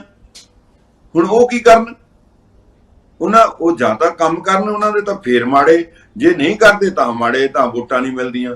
ਸੋ ਇੱਕ ਇਹੋ ਜਿਹਾ ਸਰਕਲ ਬਣ ਗਿਆ, ਇੱਕ ਇਹੋ ਜਿਹਾ ਇਹ ਨੈਕਸਸ ਬਣ ਗਿਆ, ਇੱਕ ਇਹੋ ਜਿਹੀ ਸਿਸਟਮ ਬਣ ਗਿਆ, ਜਿਸ ਸਿਸਟਮ ਦੇ ਵਿੱਚੋਂ ਜਿਵੇਂ ਕਹਿੰਦੇ ਕਿ ਮਤਲਬ ਮਹਾਭਾਰਤ ਦੇ ਵਿੱਚ ਉਹ ਜਦੋਂ ਘੇਰਾ ਪੈ ਗਿਆ ਤੇ ਉਹਨਾਂ ਨੂੰ ਵੜਨਾ ਹੀ ਆਉਂਦਾ ਸੀ, ਬਾਹਰ ਨਹੀਂ ਨਿਕਲਣਾ ਆਉਂਦਾ ਸੀ। ਸੋ ਅਸੀਂ ਇੱਕ ਇਹੋ ਜਿਹੇ ਉਸ ਘੇਰੇ ਦੇ ਵਿੱਚ ਫਸ ਗਏ ਆ, ਜਿਸ ਘੇਰੇ ਦੇ ਵਿੱਚੋਂ ਬਾਹਰ ਨਿਕਲਣ ਲਈ ਕੋਈ ਹਿੰਮਤ ਵਾਲਾ ਹੀ ਬੰਦਾ ਜਾਂ ਕੋਈ ਹਿੰਮਤ ਵਾਲਾ ਕੋਈ ਨੈਸ਼ਨਲ ਲੈਵਲ ਤੇ ਕੋਈ ਲੀਡਰ ਆ ਜਾਵੇ, ਉਹ ਹੀ ਹੋਵੇ। ਵੋਟ ਵਿਪ ਜਾਰੀ ਹੋ ਜਾਂਦਾ, ਕੋਈ ਬੰਦਾ ਆਪਣੇ ਇਲਾਕੇ ਦੀ ਜਿਹੜੀ ਪੋਸਟ ਹੈ, ਉਹ ਕੋਈ ਵੋਟ ਹੈ, ਉਹਦੇ ਅਕੋਰਡਿੰਗਲੀ ਇਲਾਕੇ ਦੀ ਸੋਚ ਅਨੁਸਾਰ ਉਹ ਹੀ ਨਹੀਂ ਪਾ ਸਕਦਾ, ਜੋ ਪਾਰਟੀ ਕਹਿੰਦੀ ਹੈ ਉਹ ਹੀ ਤੁਹਾਨੂੰ ਵੋਟ ਪਾਉਣੀ ਪੈਂਦੀ ਆ। ਸੋ ਮਤਲਬ ਇਹੋ ਜਿਹੀਆਂ ਬਹੁਤ ਸਾਰੀਆਂ ਗੱਲਾਂ ਨੇ। ਕੋਈ ਐਜੂਕੇਸ਼ਨ ਦਾ ਕੁਝ ਨਹੀਂ ਹੈਗਾ, ਕੋਈ ਜਿਹੜਾ ਲਿਮਿਟ ਨਹੀਂ ਹੈਗੀ। ਫਰਜ਼ ਕਰੋ USA ਦੇ ਵਿੱਚ ਵੀ 2 ਵਾਰੀ ਦੀ ਲਿਮਿਟ ਹੈ, ਕੋਈ ਪੋਲੀਟੀਸ਼ੀਅਨ ਦੀ ਲਿਮਿਟ ਨਹੀਂ ਹੈਗੀ। ਫਿਰ ਪਰਿਵਾਰਾਂ ਦੇ ਪਰਿਵਾਰ ਆਈ ਜਾਂਦੇ ਆ। ਮਤਲਬ ਕਿ ਇਹ ਕਹਿਣ ਦਾ ਕਿ ਸਾਰਾ ਸਿਸਟਮ ਜਿਹੜਾ ਆ ਉਹਦਾ ਘਚੋਲਾ ਪੈ ਚੁੱਕਾ ਆ। ਇਹਨੂੰ ਇੱਕ ਚੀਜ਼ ਨੂੰ ਬਲੇਮ ਕਰਨ ਦੀ ਬਜਾਏ ਟੋਟਲ ਸਿਸਟਮ ਨੂੰ ਸੁਧਾਰਨ ਦੀ ਲੋੜ ਹੈ, ਔਰ ਉਹਦੇ ਲਈ ਸਾਨੂੰ ਇਹ ਅਰਦਾਸ ਕਰਨੀ ਚਾਹੀਦੀ ਆ ਕਿ ਚੋਣਾਂ ਦੇ ਵਿੱਚ ਉਹੋ ਜਿਹਾ ਕੋਈ ਇੱਕ ਅੱਧਾ ਬੰਦਾ ਚੁਣ ਹੋ ਕੇ ਆ ਜਾਵੇ ਜਿਹੜਾ ਕਿ ਇਸ ਸਿਸਟਮ ਨੂੰ ਉੱਤੋਂ ਰੱਖ ਕੇ ਸਾਫ਼ ਕਰੇ। ਸਾਡੇ ਤਾਂ ਹਾਲਤ ਇਹ ਹੋ ਗਈ ਆ ਵੀ ਬਿਊਰੋਕ੍ਰੇਸੀ ਦੀ ਵੀ ਹਾਲਤ ਉਦੋਂ ਮਾੜੀ ਹੋ ਗਈ ਵੀ ਜਿਹੜੀ ਅੰਗਰੇਜ਼ਾਂ ਨੇ ਬਿਊਰੋਕ੍ਰੇਸੀ ਸ਼ੁਰੂ ਕੀਤੀ ਸੀ, ਪੈਰਲਲ ਗਵਰਨਮੈਂਟ, ਉਹ ਪੈਰਲਲ ਗਵਰਨਮੈਂਟ ਜਿਹੜੀ ਕੀਤੀ ਸੀਗੀ ਉਹ ਸਵਾਏ ਇੰਡੀਆ ਚੋਂ ਸਾਰੇ ਮੁਲਕਾਂ 'ਚ ਖਤਮ ਹੋ ਗਈ, ਬ੍ਰਿਟਿਸ਼ ਚੋਂ ਖਤਮ ਹੋ ਗਈ, ਇੱਥੋਂ ਤੱਕ ਕਿ ਪਾਕਿਸਤਾਨ ਨੇ ਵੀ ਖਤਮ ਕਰ ਦਿੱਤੀ। ਜਿੰਨੇ ਬ੍ਰਿਟਿਸ਼ ਰੂਲਡ ਸਟੇਟ ਸੀਗੀਆਂ ਸਾਰਿਆਂ ਦੇ ਵਿੱਚ ਉਹਨਾਂ ਨੇ ਲਾਗੂ ਕੀਤੀ ਸੀ, ਉਹ ਸਾਰਿਆਂ 'ਚ ਖਤਮ ਹੋ ਗਈਆਂ। ਸਿਰਫ ਇੱਕ ਹਿੰਦੁਸਤਾਨ ਹੀ ਇਹੋ ਜਿਹੀ ਜਗ੍ਹਾ ਆ, ਭਾਰਤੀ ਇੱਕ ਇਹੋ ਜਿਹੀ ਜਗ੍ਹਾ ਆ ਜਿੱਥੇ ਕਿ ਜਿਹੜੀ ਇਹ IAS ਵਗੈਰਾ ਦੀ ਜਿਹੜੀ ਇਹ ਹੈਗੀ ਆ ਬਿਊਰੋਕ੍ਰੇਸੀ ਜਿਹੜੀ ਆ ਇਹ ਹਾਲੇ ਵੀ ਕਾਇਮ ਹੈ, ਔਰ ਇਹ ਇੱਕ ਪੈਰਲਲ ਗਵਰਨਮੈਂਟ ਹੈ। ਇੱਕ ਚੁਣਿਆ ਹੋਇਆ ਮੇਅਰ ਜਿਹੜਾ ਆ ਉਹ ਡਿਸੀਜਨ ਨਹੀਂ ਲੈ ਸਕਦਾ, ਇੱਕ ਕਮਿਸ਼ਨਰ ਡਿਸੀਜਨ ਲਏਗਾ। ਸੋ ਮਤਲਬ ਇਹ ਕਮਾਲ ਦਾ ਜਿਹੜਾ ਘਚੋਲਾ ਪਿਆ ਹੋਇਆ, ਇੱਕ ਝੋਲੇ ਲਈ ਪਤਾ ਨਹੀਂ ਹੁਣ ਕਦੋਂ ਕੋਈ ਬੰਦਾ ਹਿੰਮਤ ਕਰਕੇ ਤੇ ਚੁਣ ਹੋ ਕੇ ਉੱਤੇ ਆਵੇ ਤੇ ਉਹ ਪਾਰਲੀਮੈਂਟ ਦੇ ਵਿੱਚ ਇਹੋ ਜਿਹੇ ਕਾਨੂੰਨ ਪਾਸ ਕਰੇ ਕਿ ਜਿਹਦੇ ਨਾਲ ਆਉਣ ਵਾਲੇ ਸਮੇਂ ਦੇ ਵਿੱਚ ਇਹ ਸਾਰੇ ਤੋਂ ਸਾਨੂੰ ਨਿਜਾਤ ਮਿਲ ਸਕੇ। ਅਰਦਾਸ ਹੀ ਕਰ ਸਕਦੇ ਆ।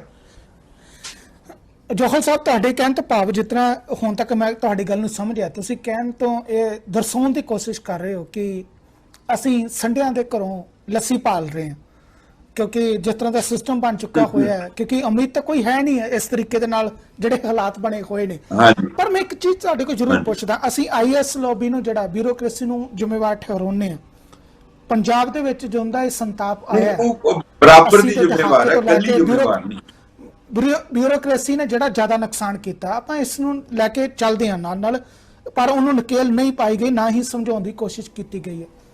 ਪਰ ਜਿਹੜੀ ਇੱਕ ਬਾਬਾ ਬੋਰਡ ਪਾਲਿਸੀ ਹੈਗੀ ਆ ਭਾਰਤ ਦੇ ਵਿੱਚ ਰਾਜਨੇਤਾਵਾਂ ਦੀ, ਕਿਉਂਕਿ ਲਿਮਿਟ ਨਹੀਂ ਹੈ ਕੋਈ ਵੀ ਕਿੰਨੇ ਵਾਰ ਮੁੱਖ ਮੰਤਰੀ ਬਣਨਾ ਹੈ, ਉਹ ਕਿੰਨੇ ਵਾਰ ਪ੍ਰਧਾਨ ਮੰਤਰੀ ਬਣਨਾ, ਕੋਈ ਲਿਮਿਟ ਨਹੀਂ ਹੈ। MP ਦੀ ਕੋਈ ਲਿਮਿਟ ਨਹੀਂ ਹੈਗੀ।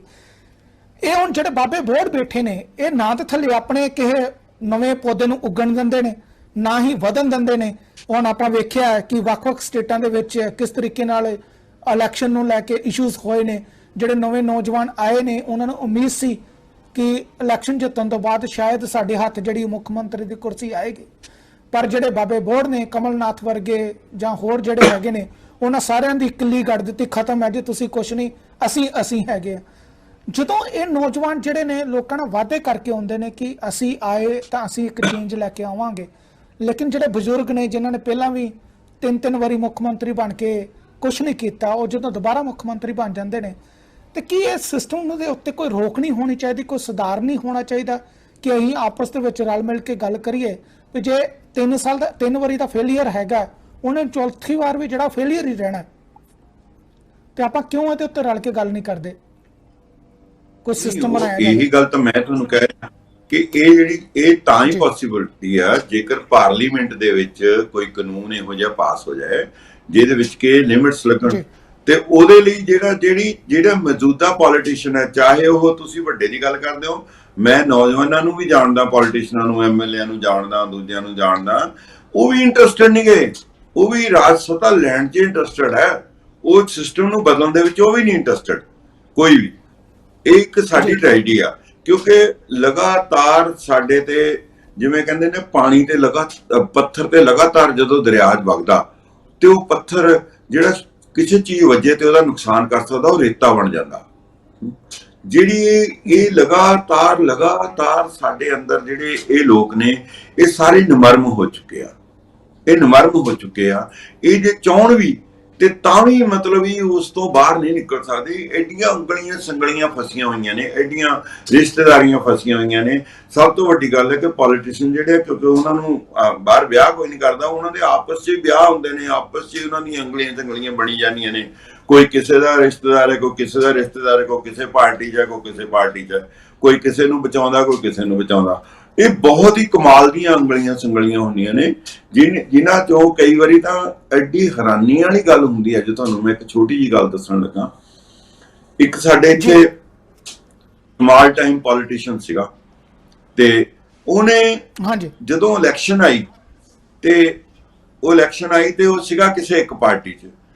ਉਹ ਇਲੈਕਸ਼ਨ ਆਈ ਤੇ ਉਹਨੇ ਨਾ ਕੀ ਕੀਤਾ ਕਿ ਸਾਰੀਆਂ ਪਾਰਟੀਆਂ ਦੇ ਜਿਹੜੇ ਸੰਭਾਵੀ ਕੈਂਡੀਡੇਟ ਸੀ ਸਾਰਿਆਂ ਨੂੰ ਪੈਸੇ ਦਿੱਤੇ, ਸਾਰਿਆਂ ਨੂੰ ਹੀ। ਓਕੇ ਜੀ। ਮਤਲਬ ਪਾਰਟੀ ਦੇ ਬੰਦੇ ਦੇ ਹਿਸਾਬ ਨਾਲ, ਮਤਲਬ ਪਾਰਟੀਆਂ ਦੇ ਨਾਂ ਕੀ ਲੈਣੇ ਆ, ਕਿਸੇ ਨੂੰ ਘੱਟ ਕਿਸੇ ਨੂੰ ਵੱਧ, ਸਾਰਿਆਂ ਨੂੰ ਦਿੱਤੇ। ਉਹ ਮੈਂ ਬੜਾ ਹੈਰਾਨ ਹੋਇਆ, ਮੈਂ ਕਿਹਾ ਯਾਰ ਇਹ ਕੀ ਕਰੀ ਜਾਂਦੇ ਹੋ, ਕਿਉਂ ਦਿੰਦੇ ਹੋ? ਕਹਿੰਦੇ ਤੈਨੂੰ ਨਹੀਂ ਪਤਾ, ਤੂੰ ਐਵੇਂ ਪੜ੍ਹਿਆ ਲਿਖਿਆ ਜਿਹਾ ਬੰਦਾ ਹੈ, ਤੈਨੂੰ ਕੀ ਪਤਾ ਇਹਨਾਂ ਗੱਲਾਂ ਦਾ। ਮੈਂ ਚਲੋ ਚੁੱਪ ਕਰ ਗਿਆ।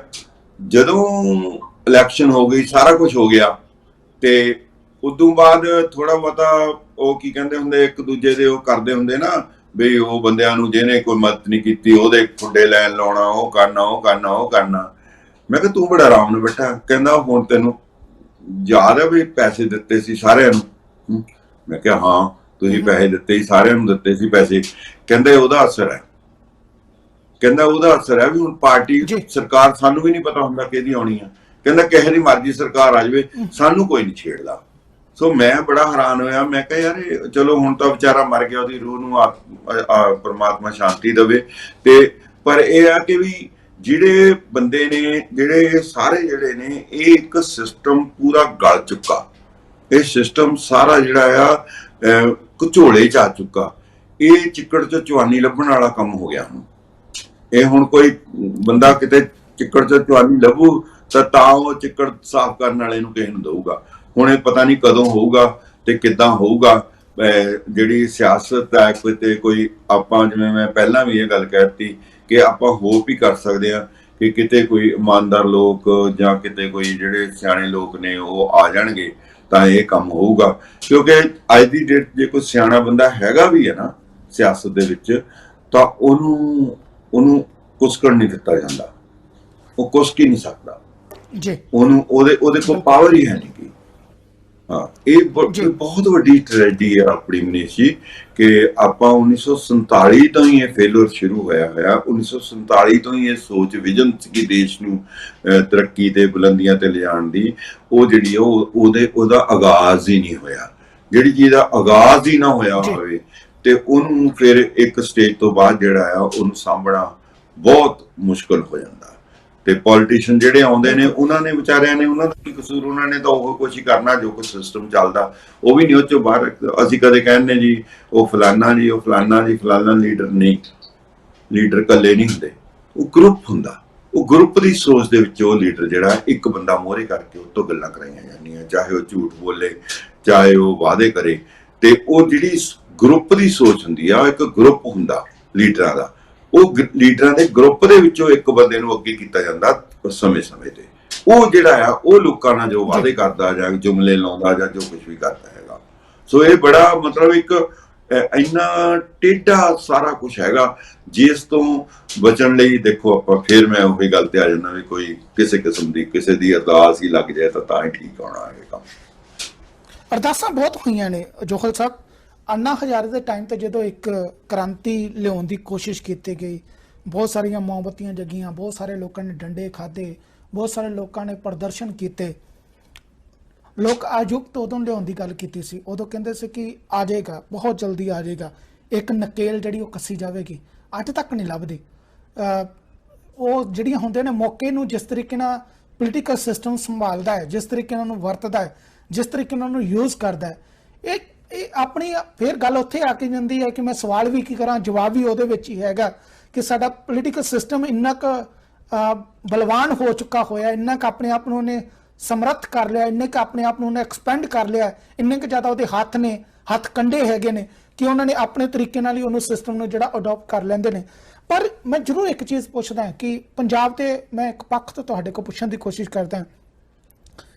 ਨੋ ਡਾਊਟ ਅੱਜ ਦੇ ਸਮੇਂ ਦੇ ਵਿੱਚ ਵੀ ਪੰਜਾਬ ਕੋਲ ਪੈਸਾ ਹੈਗਾ, ਬੱਚੇ ਸਮਰੱਥ ਨੇ, ਜ਼ਮੀਨਾਂ ਹੈਗੀਆਂ ਨੇ, ਪਰ ਜਿਸ ਤਰੀਕੇ ਨਾਲ ਲੋਕ ਜਿਹੜੇ ਨੇ ਵਿਦੇਸ਼ਾਂ ਵੱਲ ਨੂੰ ਭੱਜ ਰਹੇ ਨੇ ਕਿਉਂਕਿ ਲੋਕਾਂ ਨੂੰ ਇਹ ਲੱਗਦਾ ਕਿ ਵਿਦੇਸ਼ ਦੀ ਧਰਤੀ ਦੇ ਉੱਤੇ ਇੱਕ ਵਾਰੀ ਵੀ ਪੈਰ ਪੈ ਗਿਆ ਤਾਂ ਉਹਨਾਂ ਦਾ ਜੀਵਨ ਜਿਹੜਾ ਉਹ ਸਫਲਾ ਹੋ ਜਾਏਗਾ, ਸੈਟਲ ਹੋ ਜਾਣਗੇ, ਆਪਣੇ ਮਾਪਿਓ ਨੂੰ ਵੀ ਉੱਥੇ ਲੈ ਜਾਣਗੇ, ਭਾਵੇਂ ਕਿ ਇੱਥੇ ਵੀ ਬਹੁਤ ਸਾਰੇ ਝਮੇਲੇ ਨੇ, ਬਹੁਤ ਸਾਰੀਆਂ ਜਿਹੜੀਆਂ ਮੁਸ਼ਕਲਾਂ ਹੈਗੀਆਂ ਨੇ, ਬਹੁਤ ਵੱਡਾ ਸੰਘਰਸ਼ ਜਿਹੜਾ ਅੱਜ ਦੀ ਤਰੀਕ ਦੇ ਵਿੱਚ ਹੈਗਾ।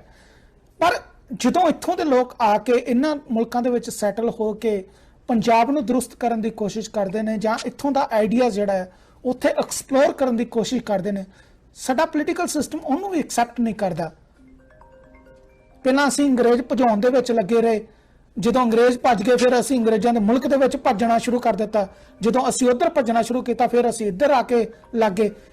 ਇਹ ਪੂਰੀ ਗੇਮ ਨੂੰ ਆਪਾਂ ਕੀ ਕਵਾਂਗੇ? ਦੇਖੋ ਮਨੀਸ਼ ਜੀ, ਗੱਲ ਬੜੀ ਸਿੰਪਲ ਹੈ। ਮੈਂ ਇਸ ਨੂੰ ਸਾਰਿਆਂ ਨੂੰ ਕਹਿੰਦਾ ਹੁੰਦਾ ਰਿਟਰਨ ਆਫ ਦੀ ਈਗਲ, ਬਾਸ ਦੀ ਜਾਂ ਵਾਪਸੀ। ਇਹ ਵਾਪਸੀ ਹੈ। ਜਿਹੜਾ ਪੰਜਾਬ ਹੈ, ਜਿਹੜਾ ਪ੍ਰਵਾਸ ਹੈ, ਪ੍ਰਵਾਸ ਮਨੁੱਖੀ ਸੁਭਾਅ ਦਾ ਹਿੱਸਾ ਆ। ਮਨੁੱਖ ਨਵੀਂ ਜ਼ਿੰਦਗੀ ਲੱਭਣ ਲਈ, ਨਵੇਂ ਐਵਨਿਊਜ਼ ਲੱਭਣ ਲਈ ਦੂਰ ਦੂਰ ਤੱਕ ਜਾਂਦਾ। ਇਹ ਪ੍ਰਵਾਸ ਕੋਈ ਅੱਜ ਨਹੀਂ ਹੋਣ ਲੱਗਾ, ਇਹ 200 250 300 ਸਾਲ ਤੋਂ ਹੋ ਰਿਹਾ। ਪੰਜਾਬ ਤੋਂ ਪ੍ਰਵਾਸ ਹੋ ਰਿਹਾ। ਤੇਲੀਆ ਜਿਹਨੂੰ ਅੱਜ ਆਸਟ੍ਰੇਲੀਆ ਕਹਿੰਦੇ ਆ, ਉਹਦਾ ਵੀ 250 300 ਸਾਲ ਦਾ ਇਤਿਹਾਸ ਹੈ, ਜਦੋਂ ਲੋਕ ਉੱਥੇ ਵੀ ਗਏ ਆ। ਇੰਡੋਨੇਸ਼ੀਆ, ਮਲੇਸ਼ੀਆ, ਸਿੰਗਾਪੁਰ, ਕੈਨੇਡਾ ਦਾ ਤੁਹਾਨੂੰ ਪਤਾ ਹੀ ਆ, ਜਿਹੜਾ 100 ਸਾਲ ਪਹਿਲਾਂ ਜੋ ਕੁਝ ਹੋਇਆ ਉੱਥੇ, ਹੈ ਨਾ। ਤੇ ਏਦਾਂ ਹੀ ਅਮਰੀਕਾ, ਸਾਰੀ ਦੁਨੀਆ, ਜਿਹੜਾ ਪ੍ਰਵਾਸ ਹੈ ਲੋਕਾਂ ਨੇ ਅੱਛੀ ਤੇ ਸੌਖੀ ਜ਼ਿੰਦਗੀ ਲੱਭਣ ਦੀ ਖਾਤਰ ਕਰਨਾ ਹੀ ਹੁੰਦਾ। ਔਰ ਜੇ ਅਸੀਂ ਪੂਰੇ ਇਤਿਹਾਸ ਨੂੰ ਖੋਲੀਏ ਤਾਂ ਤੁਸੀਂ ਹੈਰਾਨ ਹੋਵੋਗੇ ਕਿ ਪੰਜਾਬ ਜਿਹੜਾ ਪੰਜਾਬੀਆਂ ਦਾ ਮੂਲ ਨਹੀਂ ਹੈਗਾ ਸਥਾਨ। ਜਿਹੜੇ ਪੰਜਾਬੀ ਨੇ ਇਹ ਮੈਸੋਪੋਟੇਮੀਆ ਉੱਤੋਂ ਜਰਮਨੀ ਦੇ, ਹਾਲੈਂਡ ਦੇ, ਇਹਨਾਂ ਥਾਵਾਂ ਤੋਂ ਆਏ ਨੇ। ਜਿਹੜੇ ਜੇ ਤੁਸੀਂ ਅੱਜ ਵੀ ਜਰਮਨ ਗੋ ਦੇਖੋ ਤੇ ਜੌਲ ਵੀ ਹੈਗੇ ਆ, ਖੈਰੇ ਵੀ ਹੈਗੇ ਆ, ਸਾਰੇ ਗੋਤ ਅੰਗਰੇਜ਼ਾਂ ਦੇ ਆਪਣੇ ਨਾਲ ਹੈਗੇ, ਮਾੜੇ ਮੋਟੇ ਸਪੈਲਿੰਗਾਂ ਦੇ ਫਰਕ ਦੇ ਨਾਲ। ਇਹ ਲੋਕ ਉੱਥੋਂ ਇਕੱਠੇ ਉੱਥੋਂ ਆਏ ਆ। 5000 ਸਾਲ ਪਹਿਲਾਂ ਪੰਜਾਬ ਦੇ ਵਿੱਚ ਜਿਹੜਾ ਆ ਇਹ ਪ੍ਰਵਾਸ ਹੋ ਕੇ ਇਸ ਜਗ੍ਹਾ ਤੇ ਆਏ ਆ। ਇੱਥੇ ਜਿਹੜੇ ਦਰਾਵੜ ਸੀ, ਜਿਹੜੇ ਹੋਰ ਲੋਕ ਸੀ, ਉਹਨਾਂ ਨੂੰ ਅੱਗੇ ਧਕੇ ਲਿਆ ਗਿਆ। ਉਦੋਂ ਬਾਅਦ ਪੰਜਾਬ ਜਿਹੜਾ ਆ, ਪੰਜਾਬ ਵਸਿਆ 5000 ਸਾਲ ਤੋਂ। ਸਾਨੂੰ ਐਂ ਲੱਗਦਾ ਕਿ ਇਹ ਸਾਡੀ ਮੂਲ ਧਰਤੀ ਆ, ਜਦ ਕਿ ਇਹ ਸਾਡੀ ਮੂਲ ਧਰਤੀ ਨਹੀਂ ਆ। ਅੱਜ ਕੀ ਹੋ ਰਿਹਾ ਕਿ ਅੱਜ ਉਹ ਯੂਰਪ ਜਿਹੜਾ ਆ, ਉਹ ਜਿਹੜਾ ਯੂਰਪ ਹੈ ਪਿਛਲੇ ਮਤਲਬ 50 ਸਾਲ ਤੋਂ ਮੈਨੂੰ ਪਤਾ, ਉਹ ਯੂਰਪ ਸਾਰਾ ਅਮਰੀਕਾ ਨੂੰ ਮਾਈਗ੍ਰੇਟ ਕੀਤਾ। ਤੁਸੀਂ ਅਮਰੀਕਾ, ਕੈਨੇਡਾ ਦੇ ਵਿੱਚ ਕਿਸੇ ਅੰਗਰੇਜ਼ ਨੂੰ ਪੁੱਛ ਲਓ, ਉਹ ਦੱਸੂਗਾ ਵੀ ਮੈਂ 5% ਜਰਮਨ ਹੈ, ਮੈਂ 8% ਫਲਾਨਾ ਹੈ, ਮੈਂ 9% ਫਲਾਨਾ ਹੈ, ਮੈਂ 6% ਫਲਾਨਾ ਹੈ। ਉਹਨਾਂ ਨੇ ਆਪਣਾ ਰਿਕਾਰਡ ਰੱਖਿਆ, ਅਸੀਂ ਰੱਖਿਆ ਨਹੀਂ। ਉਹ ਜਿਹੜੇ ਲੋਕ ਸੀਗੇ ਉਹ ਅਮਰੀਕਾ, ਕੈਨੇਡਾ, ਆਸਟ੍ਰੇਲੀਆ ਪਹੁੰਚਣੇ ਸ਼ੁਰੂ ਹੋ ਗਏ। ਇੱਧਰੋਂ ਸਾਡੇ ਜਿਹੜੇ ਪੰਜਾਬੀ ਸੀ ਇਹ ਵੀ ਉਹਦੇ ਪੈਰਲਲ ਜਿਹੜੇ ਆ ਉੱਥੇ ਪਹੁੰਚਣੇ ਸ਼ੁਰੂ ਹੋ ਗਏ। ਸੋ ਇਹ ਭਰਾਵਾਂ ਦਾ ਪੁਨਰ ਮਿਲਣ ਹੋ ਰਿਹਾ। ਇਸ ਪ੍ਰਵਾਸ ਨੂੰ ਕੋਈ ਦੁਨੀਆ ਦੀ ਤਾਕਤ ਰੋਕ ਨਹੀਂ ਸਕਦੀ। ਤੇ ਜਿੱਥੇ ਲੈਂਡ ਦੇ ਵਿੱਚ ਨਵੀਂ ਆਪਰਚੁਨਿਟੀ, ਵਧੀਆ ਆਪਰਚੁਨਿਟੀ ਪੈਦਾ ਹੋਏਗੀ, ਉੱਥੇ ਲੋਕ ਜਾਣਗੇ। ਇਕੱਲੇ ਪੰਜਾਬੀ ਨਹੀਂ ਜਾਣਗੇ, ਗੁਜਰਾਤੀ ਜਾਂਦੇ ਨੇ, ਹੋਰ ਲੋਕ ਜਾਂਦੇ ਨੇ, ਯੂਪੀ ਦੇ, ਬਿਹਾਰ ਦੇ ਜਾਂਦੇ ਨੇ, ਸਾਰੀਆਂ ਜਾਤਾਂ ਦੇ ਲੋਕ ਜਾਂਦੇ ਨੇ। ਔਰ ਉਹਨਾਂ ਨੇ ਜਾਣਾ ਹੀ ਜਾਣਾ, ਤੁਸੀਂ ਉਹਨਾਂ ਨੂੰ ਰੋਕ ਨਹੀਂ ਸਕਦੇ। ਬਹਾਨਾ ਕੋਈ ਵੀ ਹੋਵੇ, ਚਾਹੇ ਪੜ੍ਹਨ ਦਾ ਹੋਵੇ, ਚਾਹੇ ਰੁਜ਼ਗਾਰ ਦਾ ਹੋਵੇ, PR ਦਾ ਹੋਵੇ, ਤੁਸੀਂ ਰੋਕ ਨਹੀਂ ਸਕਦੇ। ਔਰ ਇਹ ਜਾਣੇ ਹੀ ਜਾਣੇ ਆ।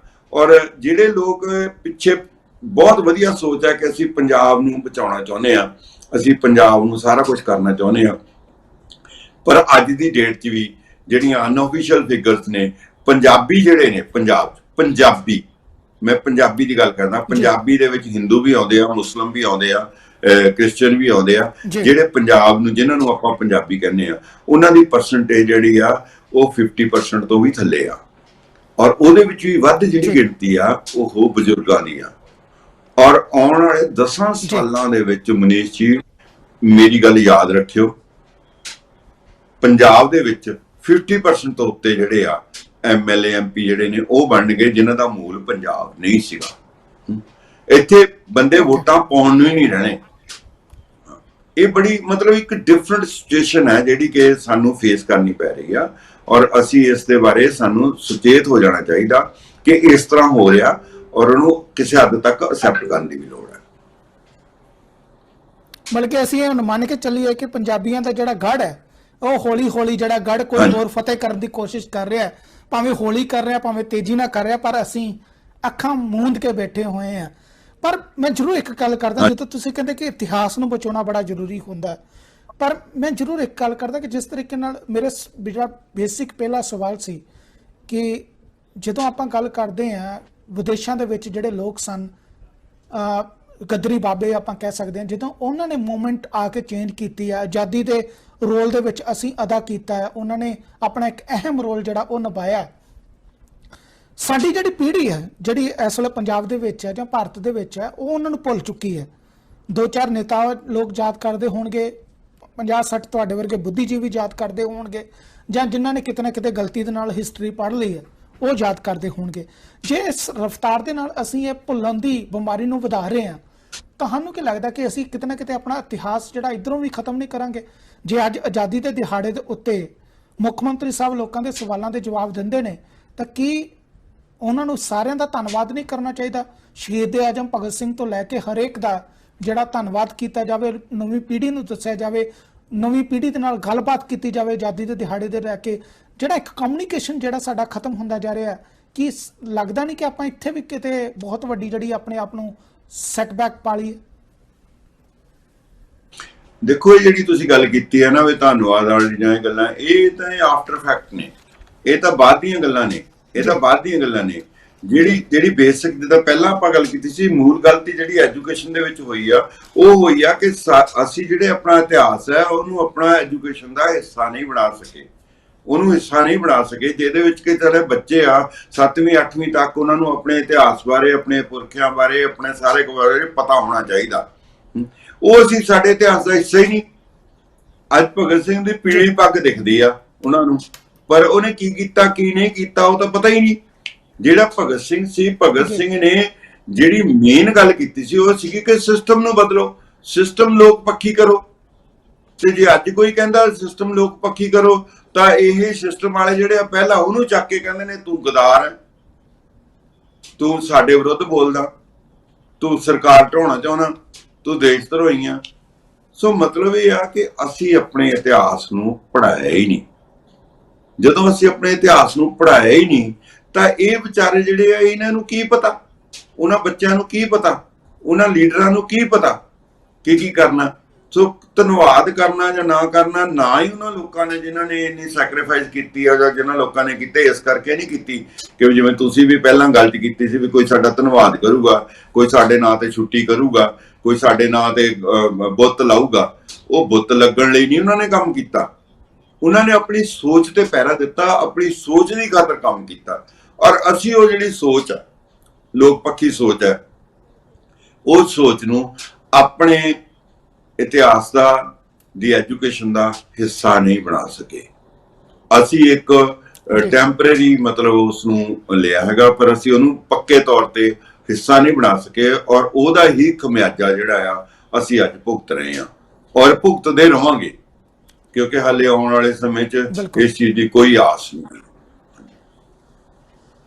ਉਹੀ ਹੈ ਨਾ, ਜਦੋਂ ਰਾਜਗੁਰੂ ਦਾ ਕੋਈ ਦਿਨ ਤਿਉਹਾਰ ਹੁੰਦਾ ਹੈ ਉਦੋਂ ਕਿਸੇ ਹੋਰ ਦੀ ਤਸਵੀਰ ਆਪਾਂ ਲਾ ਦਿੰਦੇ ਹਾਂ, ਤੇ ਜਦੋਂ ਕਿਸੇ ਹੋਰ ਦੀ ਹੁੰਦੀ ਉਦੋਂ ਆਪਾਂ ਰਾਜਗੁਰੂ ਦੀ ਤਸਵੀਰ ਲਾ ਦਿੰਦੇ ਹਾਂ।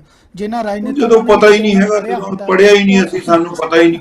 ਹਾਂਜੀ, ਤਸਵੀਰਾਂ ਦਾ ਬੰਦੇ ਆਪਣੀਆਂ ਬਦਲ ਜਾਂਦੇ ਆ, ਭੋਗ ਕਿਸੇ ਦਾ ਹੁੰਦਾ ਤੇ ਅਖਬਾਰ 'ਚ ਤਸਵੀਰ ਕਿਸੇ ਹੋਰ ਦੀ ਲੱਗੀ ਹੁੰਦੀ ਆ, ਇਹਦੇ ਲਾਸ਼ਾਂ ਬਦਲ ਜਾਂਦੀਆਂ ਨੇ ਹਸਪਤਾਲਾਂ 'ਚ, ਬੱਚੇ ਬਦਲ ਜਾਂਦੇ ਆ।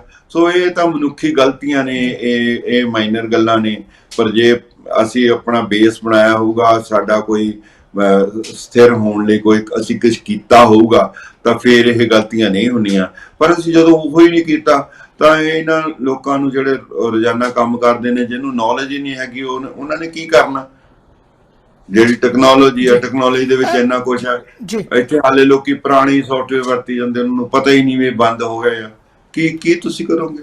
ਬਿਲਕੁਲ। ਮਤਲਬ ਅਸੀਂ ਐਜੂਕੇਸ਼ਨ ਦੇ ਵਿੱਚ ਜਿੰਨਾ ਐਜੂਕੇਸ਼ਨ ਤੇ ਆਰਟ ਵੀ ਨਾਲ ਇੰਪੋਰਟੈਂਟ ਹੈ, ਕਿਉਂਕਿ ਤੁਹਾਡੀ ਸੰਵੇਦਨਾ ਵਧਾਉਂਦਾ, ਔਰ ਸੰਵੇਦਨਾ ਨੂੰ ਤਾਂ ਅਸੀਂ ਫਜ਼ੂਲ ਸਮਝਦੇ ਹਾਂ ਗੱਲ। ਜੀ ਠੀਕ ਹੈ। ਹਾਂਜੀ ਸਾਹਿਬ ਇੱਕ ਜਿਹੜਾ ਨਵਾਂ ਇਸ਼ੂ ਇੱਕ ਸ਼ੁਰੂ ਹੋਇਆ, ਮੈਂ ਜ਼ਰੂਰ ਉਹਦੇ ਉੱਤੇ ਸਵਾਲ ਤੁਹਾਨੂੰ ਕਰਦਾ ਹਾਂ।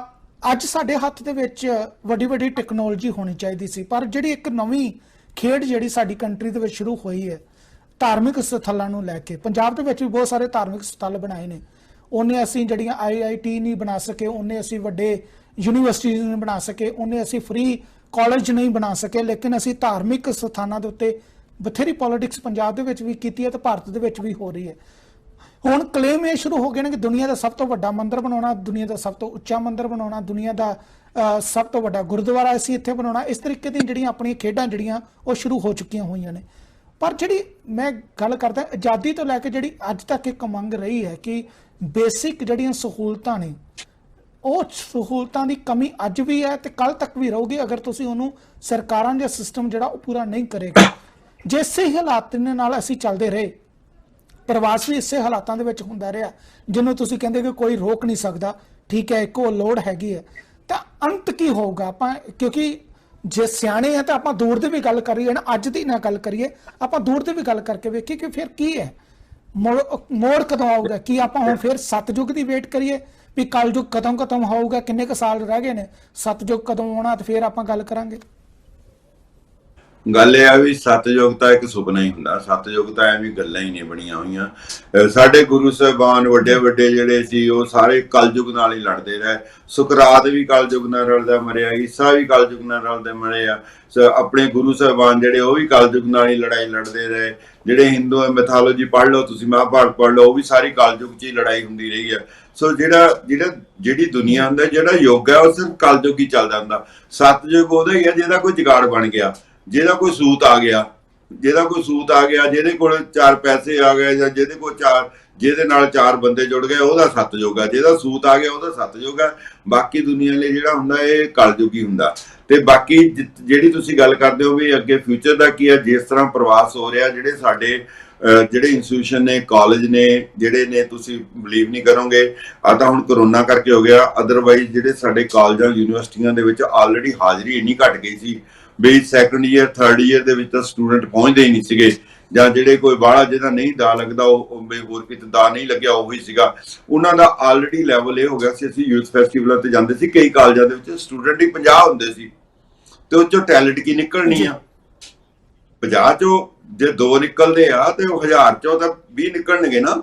ਤੇ ਉਹ ਜਿਹੜੀ ਆ ਉਹ ਨਹੀਂ ਨਿਕਲਦੇ। ਉਹ ਜਿਹੜੀ ਲੋੜ ਵੱਡੇ ਇੰਸਟੀਟਿਊਸ਼ਨ ਦੀ ਲੋੜ ਹੈ, ਉਹ ਲੋੜ ਹੀ ਖਤਮ ਹੁੰਦੀ ਜਾ ਰਹੀ ਆ। ਜਿਹੜੇ ਪੜ੍ਹੇ ਲਿਖਾ, ਜਿਹੜਾ ਮਾੜਾ ਮੋਟਾ ਪੜ੍ਹ ਲਿਆ, ਉਹ ਸਾਰਾ ਜਾਈ ਜਾਂਦਾ। ਉਹ ਸਾਡੀ ਜਿਹੜੀ ਇੰਸਟੀਟਿਊਸ਼ਨ ਦੀ ਲੋੜ ਹੈਗੀ ਆ ਉਹ ਖਤਮ ਹੋਈ ਜਾ ਰਹੀ ਆ। ਅੱਜ ਦੀ ਡੇਟ 'ਚ ਜਿਹੜੀ ਹੁਣ ਆਨਲਾਈਨ ਸਾਰੀ ਐਜੂਕੇਸ਼ਨ ਸ਼ੁਰੂ ਹੋ ਗਈ ਆ, ਔਰ ਆਉਣ ਵਾਲੇ ਸਮੇਂ 'ਚ ਬੰਦ ਨਹੀਂ ਹੋਣੀ ਆਨਲਾਈਨ ਵਾਲੀ, ਇਹ ਵਧਣੀ ਆ। ਇਹਦੇ ਤਰੀਕੇ ਹੋਰ ਇੰਪਰੂਵ ਹੋ ਜਾਣਗੇ ਟੈਕਨੋਲੋਜੀ ਦੇ ਨਾਲ। ਉਹਦੇ ਨਾਲ ਕੀ ਆ ਕਿ ਜਿਹੜੀ ਸਾਡੀ ਹੋਰ ਅੱਗੇ ਇੰਸਟੀਟਿਊਸ਼ਨਲ ਡਿਗਰੇਡੇਸ਼ਨ ਹੈ ਉਹ ਹੋਰ ਹੋ ਜਾਣੀ ਆ, ਉਹ ਘਟ ਜਾਣੇ ਆ। ਤੇ ਫਿਰ ਰਹਿ ਕੀ ਜਾਣਾ? ਜਿਹੜੀ ਅਨਪੜ੍ਹ ਜਨਤਾ ਹੈ ਭਾਈ, ਉਹਨੂੰ ਤਾਂ ਮੰਦਿਰ ਮਸਜਿਦ ਗੁਰਦੁਆਰੇ ਚਾਹੀਦੇ ਆ, ਉਹਨੂੰ ਤਾਂ ਆਸਥਾ ਆ, ਉਹਨੂੰ ਤਾਂ ਰੱਬ ਤੇ ਹੀ ਆਸ ਹੈ। ਉਹ ਇਹ ਸਮਝਦਾ ਕਿ ਇਹ ਜਿਹੜੀਆਂ ਥਾਵਾਂ ਨੇ ਇਹ ਰੱਬ, ਇਹਨਾਂ ਥਾਵਾਂ ਤੇ ਰੱਬ ਰਹਿੰਦਾ, ਔਰ ਰੱਬ ਹੀ ਨੇ ਸਾਨੂੰ ਰੋਟੀ ਦੇਣੀ ਆ। ਉਹ ਆਸਥਾ ਆ, ਉਹ ਅਸੀਂ ਉਹਨਾਂ ਦੀ ਉਹ ਆਸਥਾ ਤੋੜ ਵੀ ਨਹੀਂ ਸਕਦੇ। ਤੇ ਸਾਡੇ ਕੋਲ ਕੋਈ ਨਾ ਤਾਂ ਹੱਕ ਹੈ ਸਾਡੇ ਕੋਲ ਉਹ ਆਸਥਾ ਤੋੜਨ ਦਾ, ਤੇ ਨਾ ਹੀ ਸਾਡੇ ਕੋਲ ਉਹ ਕੋਈ ਸਾਧਨ ਹੈ ਉਹਦੀ ਆਸਥਾ ਤੋੜਨ ਦਾ। ਸੋ ਇਸ ਤੇ ਬਾਕੀ ਜਿਹੜੀ ਕੁਦਰਤ ਹੈ, ਕੁਦਰਤ ਕਿਹੜੀ ਖੇਡ ਖੇਡਦੀ ਆ, ਕਿਵੇਂ ਖੇਡਦੀ ਆ, ਕਿਵੇਂ ਆਪਣੀ ਸ੍ਰਿਸ਼ਟੀ ਨੂੰ ਬਚਾਉਂਦੀ ਆ, ਕਿਵੇਂ ਆਪਣੀ ਸ੍ਰਿਸ਼ਟੀ ਨੂੰ ਉਹ ਜਿਹੜੀ ਅੱਗੇ ਵਧਾਉਂਦੀ ਆ, ਉਹ ਕੁਦਰਤ ਨੇ ਕਦੋਂ ਕਿਹੜੀ ਖੇਡ ਖੇਡਣੀ ਆ ਉਹਦਾ ਪਤਾ ਨਹੀਂ। ਕੁਦਰਤ ਦਾ 1 ਮਿੰਟ ਲੱਗਦਾ। ਕਿੱਡੀ ਸੁਨਾਮੀ ਆ ਗਈ ਸੀ ਦੇਖੋ, ਜਦੋਂ ਤਾਮਿਲਨਾਡੂ ਵੱਲ ਤੇ ਉਧਰ ਇੰਡੋਨੇਸ਼ੀਆ ਕਿੱਡੀ ਸੁਨਾਮੀ ਆਈ ਸੀ, ਮਿੰਟਾਂ ਸਕਿੰਟਾਂ 'ਚ ਆ ਗਈ। ਲੱਖਾਂ ਕਰੋੜਾਂ ਲੋਕ ਜਿਹੜੇ ਉਹਨੇ ਬਰਬਾਦ ਕਰ ਦਿੱਤੇ। ਉਹ ਫੇਰ ਆਵਾਜ਼ ਨੇ। ਦਰਿਆਵਾਂ ਦੇ ਕੰਢਿਆਂ ਤੇ ਹੜ੍ਹ ਆਉਂਦੇ ਆ, ਲੋਕੀ ਫੇਰ ਕੁੱਲੀਆਂ ਪਾ ਲੈਂਦੇ ਨੇ। ਸੋ ਜਿਹੜੀ ਇਹ ਲੜਾਈ, ਜੀਵਨ ਦੀ ਲੜਾਈ ਤੇ ਕੁਦਰਤ ਦੇ ਨਾਲ ਹੈ, ਤੇ ਪਲੱਸ ਬੰਦੇ ਦੀ ਬੰਦੇ ਨਾਲ ਲੜਾਈ ਆ, ਇਹਦਾ ਕੋਈ ਅੰਤ ਨਹੀਂ ਹੈਗਾ। ਇਹ ਇਸੇ ਤਰ੍ਹਾਂ ਹੀ ਚੱਲਦਾ ਰਹਿਣਾ। ਆਪਾਂ ਨੂੰ ਸਿਰਫ ਇੰਨੀ ਗੱਲ ਸੋਚਣ ਦੀ ਲੋੜ ਹੈ ਕਿ ਜਿਹੜੇ ਲੋਕ ਸਾਡੇ ਤੇ ਕਿਉਂਕਿ ਸੋਸ਼ਲੀ ਸਾਨੂੰ ਇਕੱਠੇ ਕਰਕੇ ਮਨੁੱਖ ਨੂੰ ਵਿਰਾਸਤ ਤੱਕ ਕੀਤੀ ਜਾਂਦੀ ਆ। ਸ਼ੇਰਾਂ 'ਚ ਅਸੀਂ ਕਹਿੰਦੇ ਆ ਜੀ, ਜਾਨਵਰਾਂ 'ਚ ਕਹਿੰਦੇ ਸ਼ੇਰ ਰਾਜਾ ਆ, ਉਹ ਫਲਾਨਾ ਕੋਈ ਉੱਥੇ, ਪਰ ਕੋਈ ਮੰਤਰੀ ਨਹੀਂ ਹੁੰਦਾ, ਕੋਈ ਕੁਛ ਨਹੀਂ ਹੁੰਦਾ। ਦੁਨੀਆ ਦੇ ਕਿਸੇ ਜੀਵ ਦੇ ਵਿੱਚ ਕੋਈ ਭੇਦਭਾਵ ਨਹੀਂ ਆਪਸ 'ਚ ਕਰਦੇ। ਪਰ ਮਨੁੱਖ ਜਿਹੜਾ ਆ ਉਹ ਹੀ ਇੱਕ ਦੂਜੇ ਨੂੰ ਕੰਟਰੋਲ ਕਰਨ ਦੀ ਕੋਸ਼ਿਸ਼ ਕਰਦਾ। ਤੇ ਇਹਦੇ ਵਿੱਚ ਸਿਰਫ ਇਹ ਆ ਵੀ ਜੇ 4 ਚੰਗੇ ਬੰਦੇ ਆ ਜਾਣਗੇ ਕਿਤੇ ਤਾਂ ਜਿਹੜਾ ਮਨੁੱਖ ਹੈ ਜਿੱਥੇ ਕੋਈ ਆ ਜਾਊਗਾ ਉੱਥੇ ਚੰਗੀ ਗੱਲ ਹੋ ਜਾਂਦੀ ਹੈ। ਜਿਨ੍ਹਾਂ ਮੁਲਕਾਂ ਦੇ ਵਿੱਚ ਕੋਈ ਬੰਦੇ ਸੋਚ ਲੈਂਦੇ ਆ ਵੀ ਚੱਲ ਵੀ ਮੈਂ ਕਿਸੇ ਆਪ ਵੀ ਕਿਸੇ ਕਾਨੂੰਨੀ ਦਾਇਰੇ 'ਚ ਰਵਾਂ, ਉੱਥੇ ਹੋ ਜਾਂਦੇ। ਤੇ ਜਿਨ੍ਹਾਂ ਮੁਲਕਾਂ ਦੇ ਵਿੱਚ ਜਿਹੜੀ ਆ ਉਹ ਰਾਜਸਤਾ ਵਾਲੇ ਸੋਚ ਲੈਂਦੇ ਵੀ ਕਾਨੂੰਨ ਤੋਂ ਮੈਂ ਉੱਤੇ ਆ, ਮੈਂ ਜੋ ਕਹਿੰਦਾ ਉਹ ਕਾਨੂੰਨ ਹੈ, ਉਹ ਫਿਰ ਉਹਨਾਂ ਉੱਥੇ ਲੋਕਾਂ ਨੇ ਦੁਖੀ ਹੋਣਾ ਹੀ ਹੋਣਾ। ਤੇ ਉਹ ਫਿਰ ਬਸ ਏਦਾਂ ਹੀ ਬਦਲਾਅ ਆਉਂਦੇ ਜਾਂਦੇ ਰਹਿੰਦੇ ਆ। ਤੇ ਦੇਖੋ ਕੀ ਬਣਦਾ, ਆਪਾਂ ਤਾਂ ਆਸ ਹੀ ਕਰ ਸਕਦੇ ਆ। ਬਿਲਕੁਲ ਜੋਹਲ ਸਾਹਿਬ, ਇੱਕ ਪਾਸੇ 1947 ਦੇ ਅਸੀਂ ਜਿਹੜੀ ਆਜ਼ਾਦੀ ਨੂੰ ਵੀ ਮਨਾਉਂਦੇ ਆ, ਦੂਸਰੇ ਪਾਸੇ ਇੱਕ ਬਟਵਾਰਾ ਵੀ ਰਿਹਾ। ਬਟਵਾਰਾ ਜਿਹੜਾ ਉਹ ਪੰਜਾਬ ਦਾ ਬਟਵਾਰਾ ਹੈ, ਉਹਦੇ ਉੱਤੇ ਵੀ ਦੁੱਖ ਹੁੰਦਾ ਹੈ।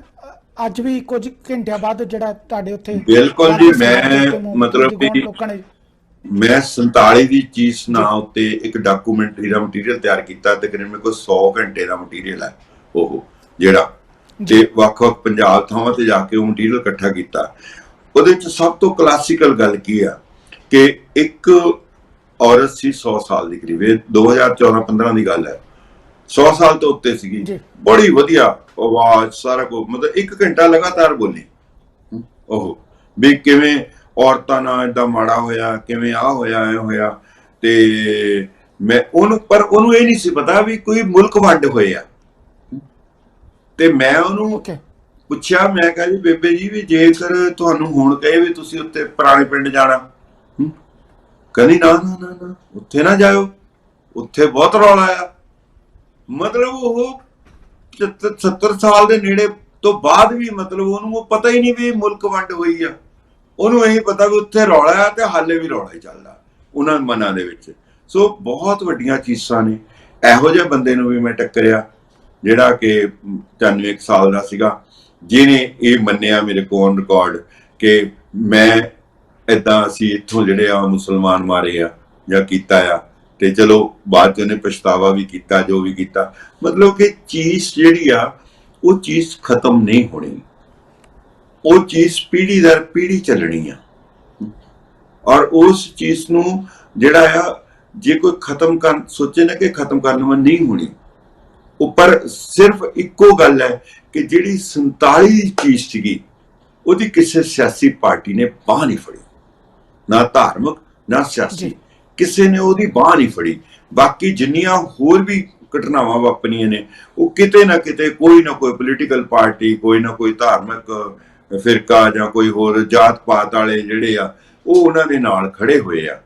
ਪਰ 47 ਦੇ ਵਿੱਚ ਨਾ ਕਿਸੇ ਜਾਤ ਪਾਤ ਤੇ ਆਧਾਰਿਤ ਪਾਰਟੀ ਨੇ, ਨਾ ਕਿਸੇ ਉੱਦਾਂ ਪਾਰਟੀ ਨੇ, ਨਾ ਕਿਸੇ ਧਾਰਮਿਕ ਸੰਸਥਾ ਨੇ, ਕਿਸੇ ਨੇ 47 ਵਾਲਿਆਂ ਦੀ ਚੀਜ਼ ਦੀ ਬਾਂਹ ਨਹੀਂ ਫੜੀ। ਉਹ ਚੀਜ਼ ਹਾਲੇ ਵੀ ਰਸਦੀ ਆ।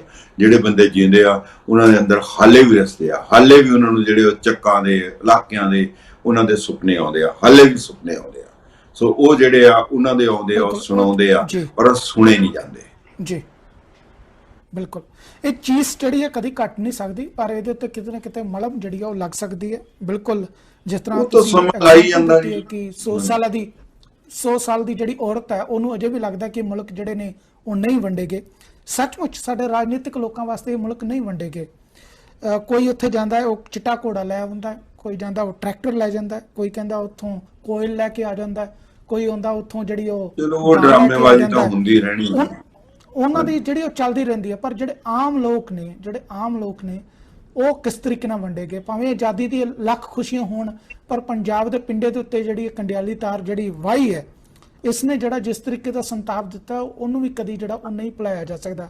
ਅਸੀਂ ਕੱਲ ਦੇ ਪ੍ਰੋਗਰਾਮ ਦੇ ਵਿੱਚ ਕੋਸ਼ਿਸ਼ ਕਰਾਂਗੇ ਕੁਝ ਸੱਜਣ ਜਿਹੜੇ ਨੇ ਉਹ ਪਾਕਿਸਤਾਨ ਤੋਂ ਲਏ ਜਾਣ, ਕੁਝ ਸੱਜਣ ਜਿਹੜੇ ਨੇ ਉਹ ਭਾਰਤ ਤੋਂ ਲਏ ਜਾਣ, ਤੇ ਕੁਝ ਸੱਜਣ ਜਿਹੜੇ ਨੇ ਉਹ ਪੰਜਾਬ ਦੇ ਵੀ ਵਿੱਚ ਜਿਹੜੇ ਨੇ ਸਰਹੱਦ ਦੇ ਉੱਤੇ ਰਹਿੰਦੇ ਨੇ ਉਹਨਾਂ ਨੂੰ ਵੀ ਐਡ ਕੀਤਾ ਜਾਵੇ। ਤੇ ਗੱਲਬਾਤ ਜ਼ਰੂਰ ਕਰੀਏ, ਇੱਕ ਚੀਜ਼ ਨੂੰ ਥੋੜਾ ਜਿਹਾ ਸਮਝਣ ਦੀ ਕੋਸ਼ਿਸ਼ ਕਰੀਏ, ਥੋੜੀ ਜਿਹੀ ਇੱਕ ਕਹਿੰਦੇ ਨੇ ਇੱਕ ਚੰਗਾ ਪਿਆ ਤੇ ਬਣਾਉਣ ਦੀ ਕੋਸ਼ਿਸ਼ ਕਰੀਏ।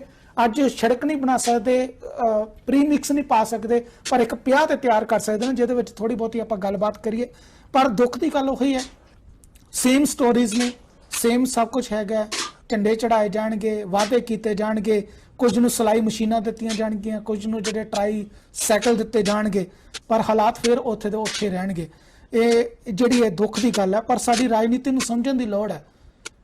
ਜਿੰਨਾ ਮਰਜ਼ੀ ਕਹਿਣ ਕਿ ਅਸੀਂ ਲੋਕਾਂ ਦੀਆਂ ਅੱਖਾਂ ਦੇ ਵਿੱਚ ਘੱਟੇ ਪਾ ਰਹੇ ਹਾਂ, ਲੋਕ ਠੀਕ ਹੈ, ਇਸ ਵੇਲੇ ਜਿਸ ਤਰੀਕੇ ਨਾਲ ਕਿਹਾ ਕਿ ਕਿਤਾਬਾਂ, ਜਿਸ ਤਰ੍ਹਾਂ ਜੋਹਲ ਸਾਹਿਬ ਨੇ ਕਿਹਾ ਕਿ ਕਿਤਾਬਾਂ ਜਦੋਂ ਹੱਥ ਦੇ ਵਿੱਚ ਨਾ ਹੋਣ ਤਾਂ ਉਦੋਂ ਧਾਰਮਿਕ ਉਮੀਦਾਂ ਜਿਹੜੀਆਂ ਨੇ ਲੋਕਾਂ ਦੀਆਂ ਵੱਧ ਜਾਂਦੀਆਂ ਨੇ, ਪਾਠ ਪੂਜਾ ਵੱਧ ਜਾਂਦੀ ਹੈ, ਪਰ ਉਹ ਕਈ ਵਾਰੀ ਜਿਹੜਾ ਤੁਹਾਡਾ ਦੁੱਖ ਜਿਹੜਾ ਉਹ ਨਹੀਂ ਕੱਟਦੀਆਂ। ਦੁੱਖ ਜਿਹੜਾ ਉਹ ਸਰਕਾਰਾਂ ਨੂੰ ਕੱਟਣਾ ਚਾਹੀਦਾ ਹੈ ਤੇ ਸਰਕਾਰਾਂ ਨੂੰ ਇਸ ਦੀ ਜ਼ਿੰਮੇਵਾਰੀ ਜਿਹੜੀ ਆਪਣੇ ਮੋਢਿਆਂ ਦੇ ਉੱਤੇ ਲੈਣੀ ਚਾਹੀਦੀ ਹੈ।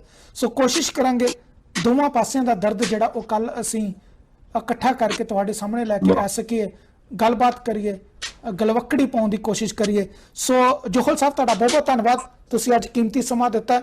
ਉਮੀਦ ਕਰਦੇ ਹਾਂ ਕਿ ਅੱਜ ਜਿਹੜੀ ਅਸੀਂ ਲੜਾਕੂ ਡਿਬੇਟ ਨਹੀਂ ਕੀਤੀ, ਕਿਉਂਕਿ ਅਸੀਂ ਕੋਸ਼ਿਸ਼ ਕਰ ਸਕਦੇ ਸੀ ਇੱਕ ਕਾਂਗਰਸ ਤੋਂ ਬਿਠਾਉਂਦੇ, ਇੱਕ ਬੀਜੇਪੀ ਤੋਂ ਬਿਠਾਉਂਦੇ, ਇੱਕ ਅਕਾਲੀ ਦਲ ਤੋਂ ਬਿਠਾਉਂਦੇ, ਫਿਰ ਇੱਕ ਦੂਜੇ ਨੂੰ ਗਾਲਾਂ ਕਢਵਾਉਂਦੇ ਕਿ ਤੁਸੀਂ ਆਜ਼ਾਦੀ ਦੇ ਵਿੱਚ ਤੁਸੀਂ ਨਹੀਂ ਰੋਲ ਅਦਾ ਕੀਤਾ, ਇਹ ਤੁਸੀਂ ਨਹੀਂ ਸੀ ਹੋਣਾ, ਤੇ ਤੁਹਾਨੂੰ ਲਿਆਉਣ ਕਰਕੇ ਜਿਹੜਾ ਅਸੀਂ ਐਸ ਕਰਕੇ ਸਾਰਿਆਂ ਨੂੰ ਪਾਸੇ ਕੀਤਾ, ਕਿਉਂਕਿ ਉਸ ਲੜਾਈ ਦੇ ਵਿੱਚੋਂ ਨਹੀਂ ਲੱਭਣਾ। ਔਰ ਦੁੱਖ ਦੀ ਗੱਲ ਹੈ, ਭਾਰਤ ਦੇ ਜਿਹੜੇ ਜਿੰਨੇ ਵੀ ਟੀਵੀ ਸਟੇਸ਼ਨ ਦੇ ਵਿੱਚ ਸਟੂਡੀਓਜ਼ ਹੈਗੇ ਨੇ, ਉਹਨਾਂ ਸਟੂਡੀਓ ਦੇ ਵਿੱਚ ਜਿਹੜੇ ਸ਼ਾਮ ਦੇ 8:30 ਵੱਜਦੇ ਨੇ, ਜੋ ਕੁਝ ਉੱਥੇ ਹੁੰਦਾ ਹੈ ਉਹ ਲੋਕਾਂ ਨੂੰ ਆਜ਼ਾਦੀ ਦਾ ਨਿੱਘ ਕਦੀ ਵੀ ਨਹੀਂ ਦੇ ਸਕਦੇ।